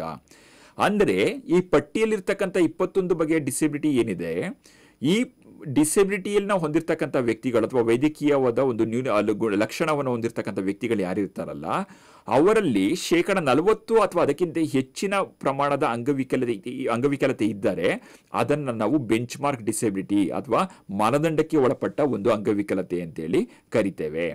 ಸೊ ಇದನ್ನು ಯಾಕೆ ಹೇಳಿದ್ದಾರೆ ಅನ್ನೋದಾದರೆ ಇಲ್ಲಿ ಬಹಳ ಸೂಕ್ಷ್ಮವಾಗಿ ಗಮನಿಸಬೇಕಾಗಿರ್ತಕ್ಕಂಥ ಅಂಶ ಏನು ಅಂದರೆ, ನೀವು ಅಂಗವಿಕಲತೆಯುಳ್ಳ ವ್ಯಕ್ತಿಗಳ ಹಕ್ಕುಗಳ ಅಧಿನಿಯಮದಲ್ಲಿ ಅಂಗವಿಕಲತೆಯುಳ್ಳಂತಹ ವ್ಯಕ್ತಿಗಳಿಗೆ ಕೊಡಮಾಡಿರ್ತಕ್ಕಂಥ ಖಾತ್ರಿಪಡಿಸಿರ್ತಕ್ಕಂಥ ಎಲ್ಲಾ ಹಕ್ಕುಗಳು ಕೂಡ ಎಲ್ಲಾ ಅಂಗವಿಕಲತೆ ಉಳ್ಳಂತಹ ವ್ಯಕ್ತಿಗಳಿಗೂ ಸಿಗುತ್ತೆ. ಆದರೆ ಬೆಂಚ್ ಮಾರ್ಕ್ ಡಿಸೆಬಿಲಿಟಿ ಇರ್ತಕ್ಕಂಥವ್ರಿಗೆ ಕೆಲವೊಂದಷ್ಟು ವಿಶೇಷ ಒಂದು ಹಕ್ಕುಗಳನ್ನು ಖಾತ್ರಿಪಡಿಸ್ತಕ್ಕಂಥ ಪ್ರಯತ್ನವನ್ನ ಈ ಒಂದು ಅಧಿನಿಯಮ ಮಾಡುತ್ತೆ. ಈ ಬೆಂಚ್ ಮಾರ್ಕ್ ಡಿಸೆಬಿಲಿಟಿ ಇರ್ತಕ್ಕಂಥ ವ್ಯಕ್ತಿಗಳಿಗೆ ಶೈಕ್ಷಣಿಕ ಅವಕಾಶಗಳಲ್ಲಿ, ಔದ್ಯೋಗಿಕ ಅವಕಾಶಗಳಲ್ಲಿ ಮೀಸಲಾತಿಯನ್ನು ನೀಡಿರ್ತಕ್ಕಂಥದ್ದು ನಮಗೆ ಕಂಡು ಬರ್ತದೆ. ಉಳಿದಂತೆ ಎಲ್ಲ ಹಕ್ಕುಗಳಿಗೂ ಕೂಡ ಅಥವಾ ಒಂದು ಕಾಯ್ದೆಯ ಸವಲತ್ತುಗಳಿಗೆ ಎಲ್ಲ ಅಂಗವಿಕಲತೆಯುಳ್ಳ ವ್ಯಕ್ತಿಗಳು ಕೂಡ ಅರ್ಹರಾಗಿರ್ತಾರೆ. ಬಟ್ ಇದು ಅಂಗವಿಕಲತೆ ಪ್ರಮಾಣದ ಆಧಾರದ ಮೇಲೆ ಕೆಲವೊಂದು ವಿಶೇಷವಾದ ಸೌಕರ್ಯಗಳನ್ನ ಬೆಂಚ್ ಮಾರ್ಕ್ ಇರ್ತಕ್ಕಂಥ ಡಿಸೆಬಿಲಿಟಿ ಇರ್ತಕ್ಕಂಥ ವ್ಯಕ್ತಿಗಳಿಗೆ ನೀಡಿರ್ತಕ್ಕಂಥದ್ದು. ಉದಾಹರಣೆಗೆ ಶೈಕ್ಷಣಿಕ ಮತ್ತು ಉದ್ಯೋಗ ಮಾತ್ರ ಹೇಳಿದ್ದೇನೆ. ಇದಲ್ಲದೆ ಇತರ ಕೆಲವೊಂದು ಅಂಶಗಳನ್ನು ಕೂಡ ತಾವು ಕಾಯ್ದೆಯನ್ನು ನೋಡಿದಾಗ ತಮಗೆ ಗೊತ್ತಾಗುತ್ತೆ ಅಥವಾ ಮುಂದಿನ ಅಧಿವೇಶನಗಳು ಯಾವೆಲ್ಲ ಅದನ್ನು ತಿಳಿಸ್ಕೊಡ್ತೇವೆ. ಅದಲ್ಲದೆ person with high support needs ಅಂತೇಳಿ ಕೂಡ ಒಂದು ಕ್ಯಾಟಗರಿ ಇದೆ. ಅಂದರೆ ಉನ್ನತ ಬೆಂಬಲದ ಅವಶ್ಯಕತೆಯನ್ನು ಇರ್ತಕ್ಕಂಥ ವ್ಯಕ್ತಿಗಳು. ಅಂದರೆ ಈ ಬೆಂಚ್ ಮಾರ್ಕ್ ಡಿಸೆಬಿಲಿಟಿ ಇರ್ತದಲ್ಲ, ಸ್ಪೆಸಿಫೈಡ್ ಡಿಸೆಬಿಲಿಟಿಲಿ ಇರ್ತಕ್ಕಂತಹ ಬೆಂಚ್ ಮಾರ್ಕ್ ಪ್ರಮಾಣದ ಅಂಗವಿಕಲತೆಯನ್ನು ಹೊಂದಿರತಕ್ಕಂಥ ವ್ಯಕ್ತಿಗಳೇನಿದ್ದಾರೆ ಇವರಲ್ಲಿ ಕೆಲವರಿಗೆ ತಮ್ಮ ನಿರ್ಧಾರಗಳನ್ನ ತೆಗೆದುಕೊಳ್ಳಲಿಕ್ಕೆ, ತಮ್ಮ ನಿತ್ಯದ ಜೀವನದ ಚಟುವಟಿಕೆಗಳನ್ನ ನಡೆಸಲಿಕ್ಕೆ ಸ್ವಲ್ಪ ಮಟ್ಟಿನ ಇತರರ ನೆರವು ಬೇಕಾಗ್ತದೆ. ಈ ನೆರವನ್ನ ಕಾನೂನುಬದ್ಧಗೊಳಿಸಿರ್ತಕ್ಕಂಥದ್ದು ಈ ಕಾಯ್ದೆಯ ಒಂದು ವೈಶಿಷ್ಟ್ಯತೆ. ಈ ನೆರವಿನ ಅವಶ್ಯಕತೆ ಇರತಕ್ಕಂಥ ವ್ಯಕ್ತಿಗಳು ಯಾರಿದಾರಲ್ಲ ಇವರನ್ನ persons with high support needs ಅಂತೇಳಿ ಅಥವಾ ಉನ್ನತ ಬೆಂಬಲ ಅಗತ್ಯತೆ ಇರತಕ್ಕಂಥ ವ್ಯಕ್ತಿಗಳಂತೇಳಿ ಅಧಿನಿಯಮದಲ್ಲಿ ಅದನ್ನು ವ್ಯಾಖ್ಯಾನ ಮಾಡಿದ್ದಾರೆ. ಈ ಉನ್ನತ ಬೆಂಬಲ ಯಾರಿಗೆ ಬೇಕಾಗ್ತದೆ ಅದನ್ನು ನಿರ್ಧಾರ ಮಾಡ್ತಕ್ಕಂತಹ ಒಂದು ಅವಕಾಶವನ್ನು ನಮ್ಮ ಮೆಡಿಕಲ್ ಅಥಾರಿಟೀಸ್ಗೆ ಕೊಟ್ಟಿದ್ದಾರೆ. ಅದಕ್ಕೆ ನಿರ್ದಿಷ್ಟವಾದ ವೈದ್ಯಕೀಯವಾದ ಒಂದು ಪ್ರಮಾಣಗಳನ್ನ ಗೊತ್ತುಪಡಿಸಿದ್ದಾರೆ. ಅದರ ಆಧಾರದ ಮೇಲೆ ಯಾವ ವ್ಯಕ್ತಿಗೆ ಹೈ ಸಪೋರ್ಟ್ ನೀಡೋ ಅವಶ್ಯಕತೆ ಇದೆ ಅಂತೇಳಿ ಪ್ರಮಾಣ ಪತ್ರವನ್ನು ವೈದ್ಯಕೀಯ ಮಂಡಳಿಯವರು ನೀಡ್ತಾರೆ. ಅಂಥ ವ್ಯಕ್ತಿಗಳಿಗೆ ಕೆಲವೊಂದು ವಿಶೇಷವಾದ ಸೌಕರ್ಯಗಳು, ಅಂದರೆ ಅವ್ರಿಗೆ ಬೇಕಾದಂಥ ಗಾರ್ಡಿಯನ್ ಅನ್ನ ನೇಮಕ ಮಾಡ್ಕೊಳ್ಳೋಕಿರ್ಬೋದು, ಕೇರ್ ಟೇಕರ್ಗಳನ್ನ ನೇಮಕ ಮಾಡ್ಕೊಳ್ಳೋಕಿರ್ಬೋದು, ಅಥವಾ ಗೊತ್ತುಪಡಿಸ್ಕೊಳ್ಳೋಕಿರ್ಬೋದು, ಅಥವಾ ಕೇರ್ ಟೇಕರ್ ಮತ್ತು ಇವರ ನಡುವಿನ ಇಂತಹ ಹೈ ಸಪೋರ್ಟ್ ಅಗತ್ಯ ಇರತಕ್ಕಂಥ ವ್ಯಕ್ತಿಗಳ ನಡುವಿನ ವ್ಯವಹಾರಣೆ ಸಂಬಂಧಗಳು ಹೇಗಿರಬೇಕಾಗುತ್ತೆ ಅಂತ ಗೊತ್ತುಪಡಿಸತಕ್ಕಂಥದ್ದಿರ್ಬೋದು. ಮತ್ತೆ ಕೆಲವೊಂದು ವಿಶೇಷ ಸೌಲಭ್ಯಗಳು, ಕೆಲವೊಂದು ಸಾಮಾಜಿಕ ಭದ್ರತೆಯ ಸಂದರ್ಭ ಬಂದಾಗ ವಿಶೇಷ ಸೌಲಭ್ಯಗಳನ್ನ ಕೊಡಲಿಕ್ಕೆ ಎಲ್ಲದಕ್ಕೂ ಕೂಡ ಅನುಕೂಲ ಆಗಲಿ ಅಂತೇಳಿ ಈ ಒಂದು ಹೈ ಸಪೋರ್ಟ್ ನೀಡ್ ಕ್ಲಾಸಿಫಿಕೇಶನ್ ಅಥವಾ ಒಂದು ವರ್ಗೀಕರಣವನ್ನ ಈ ಅಧಿನಿಯಮದಲ್ಲಿ ಮಾಡಿರ್ತಕ್ಕಂಥದನ್ನ ತಾವು ಗಮನಿಸಬಹುದು. ಮುಂದೆ ನೋಡೋದಾದ್ರೆ ಪ್ರಮುಖ ಹಕ್ಕುಗಳು, ರೈಟ್ಸ್ ಅಂಡ್ ಎಂಟೈಟಲ್ಮೆಂಟ್ಸ್. ನೋಡಿ, ಪ್ರಮುಖ ಹಕ್ಕುಗಳು ರೈಟ್ಸ್ ಅಂಡ್ ಎಂಟೈಟಲ್ಮೆಂಟ್ಸ್ ಅಂತೇಳಿ ನಾವು ಕರಿತೇವೆ.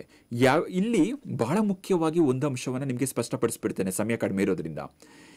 ಭಾರತ ಸಂವಿಧಾನದ ಪ್ರಕಾರವಾಗಿ ಭಾರತೀಯ ನಾಗರಿಕರಿಗೆ ಖಾತ್ರಿಯಾಗಿರ್ತಕ್ಕಂಥ ಲಭ್ಯ ಆಗಿರ್ತಕ್ಕಂಥ ಎಲ್ಲಾ ಮೂಲಭೂತ ಹಕ್ಕುಗಳೇ ಅಂಗವಿಕಲತೆ ಇರ್ತಕ್ಕಂಥ ವ್ಯಕ್ತಿಗಳಿಗೂ ಕೂಡ ಇರ್ತಕ್ಕಂಥದ್ದು.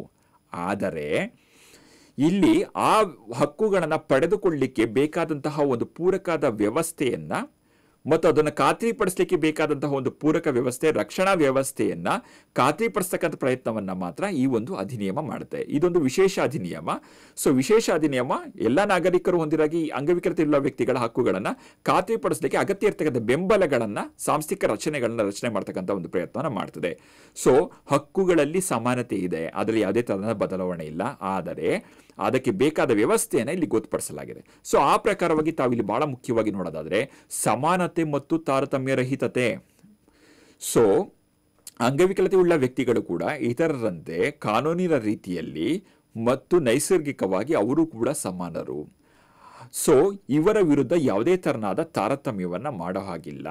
ಸೊ ಒಂದು ಸಮಾನವಾಗಿ ನೋಡಬೇಕು ಮತ್ತು ಯಾವುದೇ ತರನಾದ ತಾರತಮ್ಯವನ್ನ ಮಾಡಬಾರ್ದು. ಯಾವುದೇ ತರನಾದ ತಾರತಮ್ಯ ಮಾಡಿದ್ರೆ ಅದು ಅಪರಾಧ ಆಗ್ತದೆ ಅಂತಕ್ಕಂಥದ್ದನ್ನ ಕಾಯ್ದೆಯ ಸೆಕ್ಷನ್ 3 ತಾವು ನೋಡ್ಬೋದು. ಸೊ ಇದರ ಜೊತೆಗೆ ಬಹಳ ಮುಖ್ಯವಾಗಿ ಶೈಕ್ಷಣಿಕ ಅವಕಾಶಗಳು, ಔದ್ಯೋಗಿಕ ಅವಕಾಶಗಳನ್ನು ಕೂಡ ಅಧಿನಿಯಮ ಖಾತ್ರಿಪಡಿಸಿದೆ. ಶೈಕ್ಷಣಿಕವಾಗಿ ಹೇಳೋದಾದ್ರೆ ಬೆಂಚ್ ಮಾರ್ಕ್ ಡಿಸಬಿಲಿಟಿನ ಹೊಂದಿರತಕ್ಕಂತಹ ಮಕ್ಕಳಿಗೆ, ವ್ಯಕ್ತಿಗಳಿಗೆ ಹೈಯರ್ ಎಜುಕೇಶನ್, ಉನ್ನತ ಶಿಕ್ಷಣದಲ್ಲಿ 5% ಒಂದು ಮೀಸಲಾತಿಯನ್ನ, ಕನಿಷ್ಠ 5% ಒಂದು ಮೀಸಲಾತಿಯನ್ನು ಒದಗಿಸಿರ್ತಕ್ಕಂಥದ್ದು ನೋಡಬಹುದು. ಹಾಗೆಯೇ ಅಂಗವಿಕಲತೆ ಇರತಕ್ಕಂಥ ಮಕ್ಕಳು, ತಮ್ಮ ಗ್ರಂಥಾಲಯಕ್ಕೆ ಬರ್ತಕ್ಕಂತಹ ಮಕ್ಕಳೇನಿದ್ದಾರೆ ಇವರು ವಿಶೇಷ ಶಿಕ್ಷಣವನ್ನು ಪಡೆದುಕೊಳ್ಬಹುದು ಅಥವಾ ಸಾಮಾನ್ಯ ಶಿಕ್ಷಣ, ಇನ್ಕ್ಲೂಸಿವ್ ಮೋಡ್ ಆಫ್ ಎಜುಕೇಶನ್ ಅಥವಾ ಒಳಗೊಳ್ಳುವಿಕೆ ಶಿಕ್ಷಣ ಅಂತ ಏನು ಕರಿತೇವೆ ಅದಕ್ಕಾದ್ರೂ ಅಟೆಂಡ್ ಆಗ್ಬೋದು. ಅಂದರೆ ಸಾಮಾನ್ಯ ಶಾಲೆಗಳಿಗಾದ್ರೂ ಮಗು ಹೋಗ್ಬೋದು ಅಥವಾ ವಿಶೇಷ ಶಿಕ್ಷಣಕ್ಕಾದ್ರೂ ಮಗು ಹೋಗ್ಬೋದು. ತಾನು ಯಾವ ಶಾಲೆಗೆ ಹೋಗ್ತೇನೆ ಅದನ್ನ ನಿರ್ಧಾರ ಮಾಡ್ತಕ್ಕಂಥ ಹಕ್ಕನ್ನ ಆ ಮಗುವಿಗೆಯೇ ಈ ಒಂದು ಅಧಿನಿಯಮ ನೀಡಿರ್ತಕ್ಕಂಥದ್ದನ್ನ ನಾವು ಗಮನಿಸಬಹುದು. ಯಾವುದೇ ತರಹದ ಒತ್ತಾಯವನ್ನ, ಮಗುವಿನ ಇಚ್ಛೆಗೆ ವಿರುದ್ಧವಾಗಿ ಒತ್ತಾಯಗಳನ್ನ ಮಾಡಬಾರ್ದು ಎಂಬತಕ್ಕಂಥದ್ದು ಇಲ್ಲಿ ಬಹಳ ಮುಖ್ಯವಾದ ಒಂದು ಅಂಶ. ಅದೇ ತರನಾಗಿ ಔದ್ಯೋಗಿಕ ಅವಕಾಶಗಳು ಬಂದಾಗಲೂ ಕೂಡ ಕನಿಷ್ಠ 4% ಒಂದು ಮೀಸಲಾತಿಯನ್ನು ನೀಡಿರ್ತಕ್ಕಂಥದ್ದನ್ನು ಕೂಡ ತಾವು ಅಧಿನಿಯಮದ ಪ್ರಕರಣ 34 ತಾವು ಅದನ್ನು ಕೂಡ ಗಮನಿಸಬಹುದು. ಹೀಗೆ ಅದಷ್ಟೇ ಅಲ್ಲದ ಸಾಮಾಜಿಕವಾಗಿ ಅಂಗವಿಕಲತೆ ಉಳ್ಳ ಒಂದು ವ್ಯಕ್ತಿಗಳು ಕೂಡ ಸರಿಸಮಾನವಾಗಿ, ಆರ್ಥಿಕವಾಗಿ ಸರಿಸಮಾನವಾಗಿ ಬದುಕಬೇಕಾದ್ರೆ ಅದಕ್ಕೆ ಒಂದು ಸಾಮಾಜಿಕ ಭದ್ರತೆಯನ್ನು ಖಾತ್ರಿಪಡಿಸಬೇಕಾಗತ್ತೆ. ಆ ಸಾಮಾಜಿಕ ಭದ್ರತೆಯ ಭಾಗವಾಗಿ ಏನು ಸಾಮಾಜಿಕ ಭದ್ರತಾ ಪಿಂಚಣಿ ಯೋಜನೆಗಳಿದೆ ಅದರಲ್ಲಿ ಇತರ ಪಿಂಚಣಿಗಳು ಏನು ವಲ್ನರಬಲ್ ಗ್ರೂಪ್ಗೆ ಅಥವಾ ಶೋಷಣೆ ಅಂಚಿನಲ್ಲಿರ್ತಕ್ಕಂಥ ವರ್ಗಗಳಿಗೆ ನೀಡಲಾಗ್ತಾ ಇದೆ ಆ ಪಿಂಚಣಿಯ ಪ್ರಮಾಣದ 25% ಹೆಚ್ಚುವರಿ ಪ್ರಮಾಣವನ್ನು ಅಂಗವಿಕಲತೆ ಇರತಕ್ಕಂಥ ಮಕ್ಕಳಿಗೆ, ವ್ಯಕ್ತಿಗಳಿಗೆ ನೀಡಬೇಕು ಅಂತೇಳಿ ಅಧಿನಿಯಮ ಇಲ್ಲಿರ್ತಕ್ಕಂಥದ್ದು ಕೂಡ ನಾವು ಗಮನಿಸಬಹುದು. ಈ ಜೊತೆಗೆ ಈ ಪ್ರತ್ಯೇಕವಾದಂತಹ ವಿಶೇಷವಾದ ಒಂದು ವಿಮಾ ಯೋಜನೆಗಳನ್ನ ಕೂಡ ರೂಪಿಸಬೇಕು ಅಂತೇಳಿ ಈ ಅಧಿನಿಯಮದಲ್ಲಿ ಹೇಳ್ತಕ್ಕಂಥದ್ದನ್ನ ತಾವು ಇಲ್ಲಿ ಗಮನಿಸಬಹುದು. ಈ ಎಲ್ಲವೂ ಕೂಡ ಹಕ್ಕುಗಳ ಒಂದು ವ್ಯಾಪ್ತಿಯಲ್ಲಿ ಪ್ರಸ್ತಾಪಿತವಾಗಿರ್ತಕ್ಕಂತಹ ಅಂಶಗಳು. ಮುಂದೆ ನೋಡೋದಂದ್ರೆ ಪ್ರಮುಖ ಹಕ್ಕುಗಳು, ಅದರ್ ರೈಟ್ಸ್ ಮತ್ತು ಎಂಟೈಟಲ್ಮೆಂಟ್ಸ್. ನೋಡಿ, ಅದರ್ ರೈಟ್ಸ್ ಅಂಡ್ ಎಂಟೈಟಲ್ಮೆಂಟ್ಸ್ ಇತರ ಪ್ರಮುಖ ಹಕ್ಕುಗಳು ಅಂತ ನೋಡೋದು. ಇತರ ಅಂತಂದ್ರೆ ಇಲ್ಲಿ ಮುಂದುವರೆದ ಭಾಗ ಅಂತ ಅನ್ಕೋಬೇಕು ವಿನಃ ಇದು ಮುಖ್ಯ ಅಲ್ಲ ಅಂತ ಅನ್ಕೊಳ್ಳಾಗಿಲ್ಲ. ಸೊ ಈ ಪ್ರಮುಖವಾದ ಒಂದು ಹಕ್ಕುಗಳು ಮತ್ತಷ್ಟು ಮುಂದುವರೆದು ನಾವು ನೋಡೋದಾದ್ರೆ ಬಹಳ ಮುಖ್ಯವಾಗಿ ಈಕ್ವಲ್ ಲೀಗಲ್ ರೈಟ್ಸ್ ಅನ್ನ ಈ RPD ಕಾಯ್ದೆ ಖಾತ್ರಿಪಡಿಸುತ್ತೆ. ಅಂದ್ರೆ ಯಾವುದೇ ಒಂದು ಅಂಗವಿಕಲತೆಯಲ್ಲಿರ್ತಕ್ಕಂಥ ವ್ಯಕ್ತಿ ಕಾನೂನಿನ ರೀತಿಯಲ್ಲಿ ಸಮಾನರು. ಕಾನೂನು ರೀತಿಯಲ್ಲಿ ಸಮಾನರು ಅಂತಂದ್ರೆ ಏನು, ಇಲ್ಲಿ ಈ ಒಂದು ಸನ್ನಿವೇಶದಲ್ಲಿ ಏನರ್ಥ ಅಂತಂದ್ರೆ ಯಾವುದೇ ಒಂದು ಪ್ರಕರಣಗಳು ದಾಖಲಾಗಿದೆ ಅಂತ ಅನ್ಕೊಳ್ಳಿ. ಅಂಥ ಸಂದರ್ಭದಲ್ಲಿ ಅಂಗವಿಕಲತೆ ಉಳ್ಳಂತಹ ವ್ಯಕ್ತಿ ಅಥವಾ ಮಕ್ಕಳು ಸಾಕ್ಷಿಯನ್ನ ನೀಡಲಿಕ್ಕೆ, ಎವಿಡೆನ್ಸ್ ಅನ್ನ ನೀಡಲಿಕ್ಕೆ ಅರ್ಹರಾಗಿರ್ತಾರೆ. ಇವರು ನೀಡತಕ್ಕಂತಹ ಸಾಕ್ಷಿ ಇತರ ಸಾಕ್ಷಿಗಳಷ್ಟೇ ಒಂದು ಕಾನೂನಿನ ಮಾನ್ಯತೆಯನ್ನ, ಸಿಂಧುತ್ವವನ್ನು ಹೊಂದಿರ್ತವೆ, ವೇಟೇಜ್ ಅನ್ನ ಹೊಂದಿರ್ತವೆ. ಅದೇ ತರನಾಗಿ ಅಂಗವಿಕಲತೆ ಉಳ್ಳಂತಹ ವ್ಯಕ್ತಿಗಳು ಕಾನೂನಿನ ಆಧಾರದ ಮೇಲೆ ಯಾವುದೇ ತರನಾದ ಪ್ರಕರಣಗಳನ್ನ ದಾಖಲಿಸಲಿಕ್ಕೂ ಕೂಡ ಸಮಾನವಾದ ಹಕ್ಕನ್ನ, ಅವಕಾಶವನ್ನ ಹೊಂದಿರ್ತಾರೆ ಅಂತಕ್ಕಂಥದ್ದು ಬಹಳ ಮುಖ್ಯವಾಗಿ ಗಮನಿಸಬೇಕಾಗತ್ತೆ. ಹಾಗೆ ಬಹಳ ಮುಖ್ಯವಾಗಿ ಯಾವುದೇ ತರನಾದ ಒಂದು ದೌರ್ಜನ್ಯಗಳನ್ನ, ಹಿಂಸೆಗಳನ್ನ ಮಾಡುವುದನ್ನ ಅಧಿನಿಯಮ ಪ್ರತಿಬಂಧಿಸುತ್ತದೆ. ಸಮಂಜಸ ಸೌಕರ್ಯ ಕೊಡದೇ ಇರೋದು ಕೂಡ ಒಂದು ತಾರತಮ್ಯ. ನಾನು ಆಗ್ಲೇ ಹೇಳಿದ್ದೀನಿ, ಮತ್ತೆ ಅದನ್ನ ಸ್ಟ್ರೆಸ್ ಮಾಡಿ ಹೇಳ್ತಾ ಇದ್ದೇನೆ. ಏನಂಗಂದ್ರೆ ಒಂದು ಅಂಗವಿಕಲತೆ ಇರ್ತಕ್ಕಂಥ ಮಗು ಇದೆ, ವ್ಯಕ್ತಿ ಇದ್ದಾರೆ ಮನೆಯಲ್ಲಿ ಅನ್ನೋದಾದ್ರೆ ಆ ವ್ಯಕ್ತಿ ಅಥವಾ ಆ ಮಗುವಿಗೆ ಬೇಕಾದಂಥ ಮೆಡಿಸಿನ್ಸ್ಗಳನ್ನ ಕೊಡದೇ ಇರ್ತಕ್ಕಂಥದ್ದು, ಅದಕ್ಕೆ ಅವ್ರಿಗೆ ಬೇಕಾದಂಥ ಗಾಲಿ ಚಕ್ರವನ್ನ ಒದಗಿಸಿರ್ತಕ್ಕಂಥದ್ದು, ಹಾಗೆಯೇ ಒಂದು ಸ್ಟಿಕ್ಸ್ಗಳನ್ನ ಅಥವಾ ನಾವು ಕೋಲ್ಗಳನ್ನ ಏನು ಬಳಸ್ತಾ ಇರ್ತಾರೆ ಆ ಕೋಲ್ಗಳನ್ನ ನಿರಾಕರಣೆ ಮಾಡಿದಂಥದ್ದು, ಅದನ್ನು ಬೇರೆ ಕಡೆ ಎತ್ತಿಡ್ತಕ್ಕಂಥದ್ದು, ಅಂಗವಿಕಲತೆ ಇರುತ್ತೆ ಮಗು ಅಥವಾ ಹೆಣ್ಮಗಳ ಮೇಲೆ ದೌರ್ಜನ್ಯಗಳಾಗ್ತಕ್ಕಂಥದ್ದು, ಶೋಷಣೆ ಮಾಡ್ತಕ್ಕಂಥದ್ದು, ಅಥವಾ ಒಂದು ಮಗು ಹೆಣ್ಮಗಳ ಒಂದು ಫಲವತ್ತತೆಯನ್ನ ಅಥವಾ ಆಕೆಯ ಒಂದು ಜನ್ಮ ನೀಡುವ ಸಾಮರ್ಥ್ಯ ಏನಿದೆ, ರೀಪ್ರೊಡಕ್ಟಿವ್ ರೈಟ್ಸ್ ಅಂತ ಏನು ಕರಿತೇವೆ, ಅದನ್ನ ಉದ್ದೇಶಪೂರ್ವಕವಾಗಿ ಆ ಒಂದು ಗರ್ಭಧರಿಸುವ ಸಾಮರ್ಥ್ಯವನ್ನ ಅಡಚಣೆ ಉಂಟು ಮಾಡ್ತಕ್ಕಂಥದ್ದು, ಓಕೆ, ಅಥವಾ ಗರ್ಭಧಾರಣೆ ಆಗಿದ್ದ ಸಂದರ್ಭದಲ್ಲಿ ಟರ್ಮಿನೇಷನ್ ಮಾಡಿಸ್ತಕ್ಕಂಥದ್ದು, ಅಥವಾ ಅದನ್ನ ಏನ್ ಹೇಳ್ತೀವಿ ಭ್ರೂಣ ಹತ್ಯೆಯನ್ನ ಮಾಡ್ತಕ್ಕಂಥದ್ದು, ಈ ಎಲ್ಲವೂ ಕೂಡ ಅಪರಾಧಗಳಾಗ್ತವೆ. ಇವೆಲ್ಲವೂ ಕೂಡ ದೌರ್ಜನ್ಯದ ವ್ಯಾಪ್ತಿಗೆ ಬರ್ತದೆ ಅಂತಕ್ಕಂಥದ್ದು. ಮತ್ತೆ ಸಾರ್ವಜನಿಕವಾಗಿ ಅಂಗವಿಕಲತೆ ಅದಾದ್ಮೇಲೆ ನಿಂದಿಸೋದು ಕೂಡ ಇಲ್ಲಿ ದೌರ್ಜನ್ಯ ಅಥವಾ ಹಿಂಸೆಯ ವ್ಯಾಪ್ತಿಗೆ ಒಳಪಡ್ತದೆ ಅಂತಕ್ಕಂಥದ್ದು ನೀವು ಬಹಳ ಮುಖ್ಯವಾಗಿ ಗಮನಿಸಬೇಕಾಗಿರ್ತಕ್ಕಂತಹ ಒಂದು ಅಂಶ. ಇದು ಬಹಳ ಮುಖ್ಯವಾಗಿ ಏನು ಅಂತಂದ್ರೆ ತಾವು ನೋಡಬೇಕಾಗಿದ್ದ ದೃಷ್ಟಿಕೋನ ಬಹಳ ಮುಖ್ಯ. ಇದು ಕಾಯ್ದೆ ಯಾವುದನ್ನು ಕೂಡ ಎದುರಿಸುವುದಕ್ಕಾಗಿ ಹೇಳ್ತಾ ಇಲ್ಲ.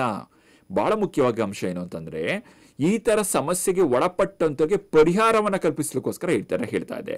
ಸೊ ಹಾಗಾಗಿ ನಾವು ನಮ್ಮ ಗ್ರಾಮೀಣ ಸಮಾಜದಲ್ಲಿ ಈ ಒಂದು ವಿಚಾರಗಳ ಬಗ್ಗೆ ಸಂವೇದನೆಯನ್ನು ಮೂಡಿಸಿ ಈ ತರದ ಕೃತ್ಯಗಳು, ಚಟುವಟಿಕೆಗಳು ಆ ಮಕ್ಕಳ ಮೇಲೆ, ವ್ಯಕ್ತಿಗಳ ಮೇಲೆ ಆಗದ ರೀತಿಯಲ್ಲಿ, ವಿಶೇಷವಾಗಿ ನಮ್ಮ ಅರಿವು ಕೇಂದ್ರಗಳಿಗೆ ಮಕ್ಕಳು ಬಂದಾಗ ಅವರಿಗೆ ಈ ತರದ ಯಾವುದೇ ಸಮಸ್ಯೆಗಳು, ತೊಂದರೆಗಳು ಆಗದ ರೀತಿಯಲ್ಲಿ ಎಚ್ಚರಿಕೆ ವಹಿಸಬೇಕಾಗತ್ತೆ. ಇದು ಬಹಳ ಮುಖ್ಯವಾಗಿ ಗಮನಿಸಬೇಕಾಗಿರ್ತಕ್ಕಂಥ ಒಂದು ಅಂಶ.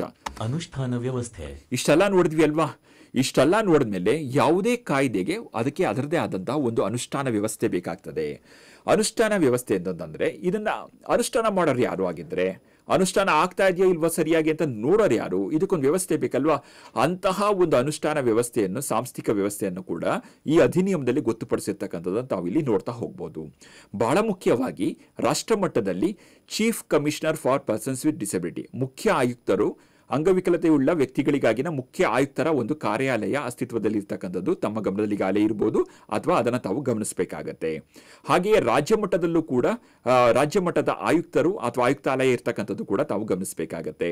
ಸೊ ಈ ಆಯುಕ್ತಾಲಯಗಳ ಕೆಲಸ ಏನು? ಕೇಂದ್ರ ಆಯುಕ್ತಾಲಯ ಇರ್ಬೋದು ಅಥವಾ ರಾಜ್ಯ ಆಯುಕ್ತಾಲಯ ಇರ್ಬೋದು, ಇವರ ಕೆಲಸ ಏನು ಅನ್ನೋದಾದ್ರೆ ಈ ಒಂದು ಅಧಿನಿಯಮ ಏನಿದೆ, ಅಧಿನಿಯಮ ಪರಿಣಾಮಕಾರಿಯಾಗಿ ಅನುಷ್ಠಾನ ಆಗ್ತಾ ಇದೆಯಾ, ಇದನ್ನ ಯಾರಾದರೂ ಉಲ್ಲಂಘನೆ ಮಾಡಿದ್ದಾರಾ, ಅಥವಾ ಯಾರಿಗಾದ್ರೂ ಯಾವುದೇ ಅಂಗವಿಕಲತೆಯುಳ್ಳ ವ್ಯಕ್ತಿಗಳಿಗೆ ಈ ಅಧಿನಿಯಮದ ಪ್ರಕಾರ ಸೌಕರ್ಯಗಳು ನಿರಾಕರಿಸಲ್ಪಟ್ಟಿದ್ದವ, ಇವೆಲ್ಲವನ್ನು ಕೂಡ ಮಾನಿಟರ್ ಮಾಡ್ತಕ್ಕಂಥದ್ದು. ಮಾನಿಟರ್ ಮಾಡಿ ಅದರಲ್ಲಿ ಏನಾದ್ರು ಅಡಚಣೆಗಳು, ದೋಷಗಳು, ಸಮಸ್ಯೆಗಳಿದ್ರೆ ಅದನ್ನ ಬಗೆಹರಿಸ್ತಕ್ಕಂತಹ ಒಂದು ಅಧಿಕಾರವನ್ನ, ಬಗೆಹರಿಸಲಿಕ್ಕೆ ಶಿಫಾರಸನ್ನ ಮಾಡ್ತಕ್ಕಂತಹ ಅಧಿಕಾರವನ್ನ ಈ ಆಯುಕ್ತಾಲಯ ಹೊಂದಿದೆ.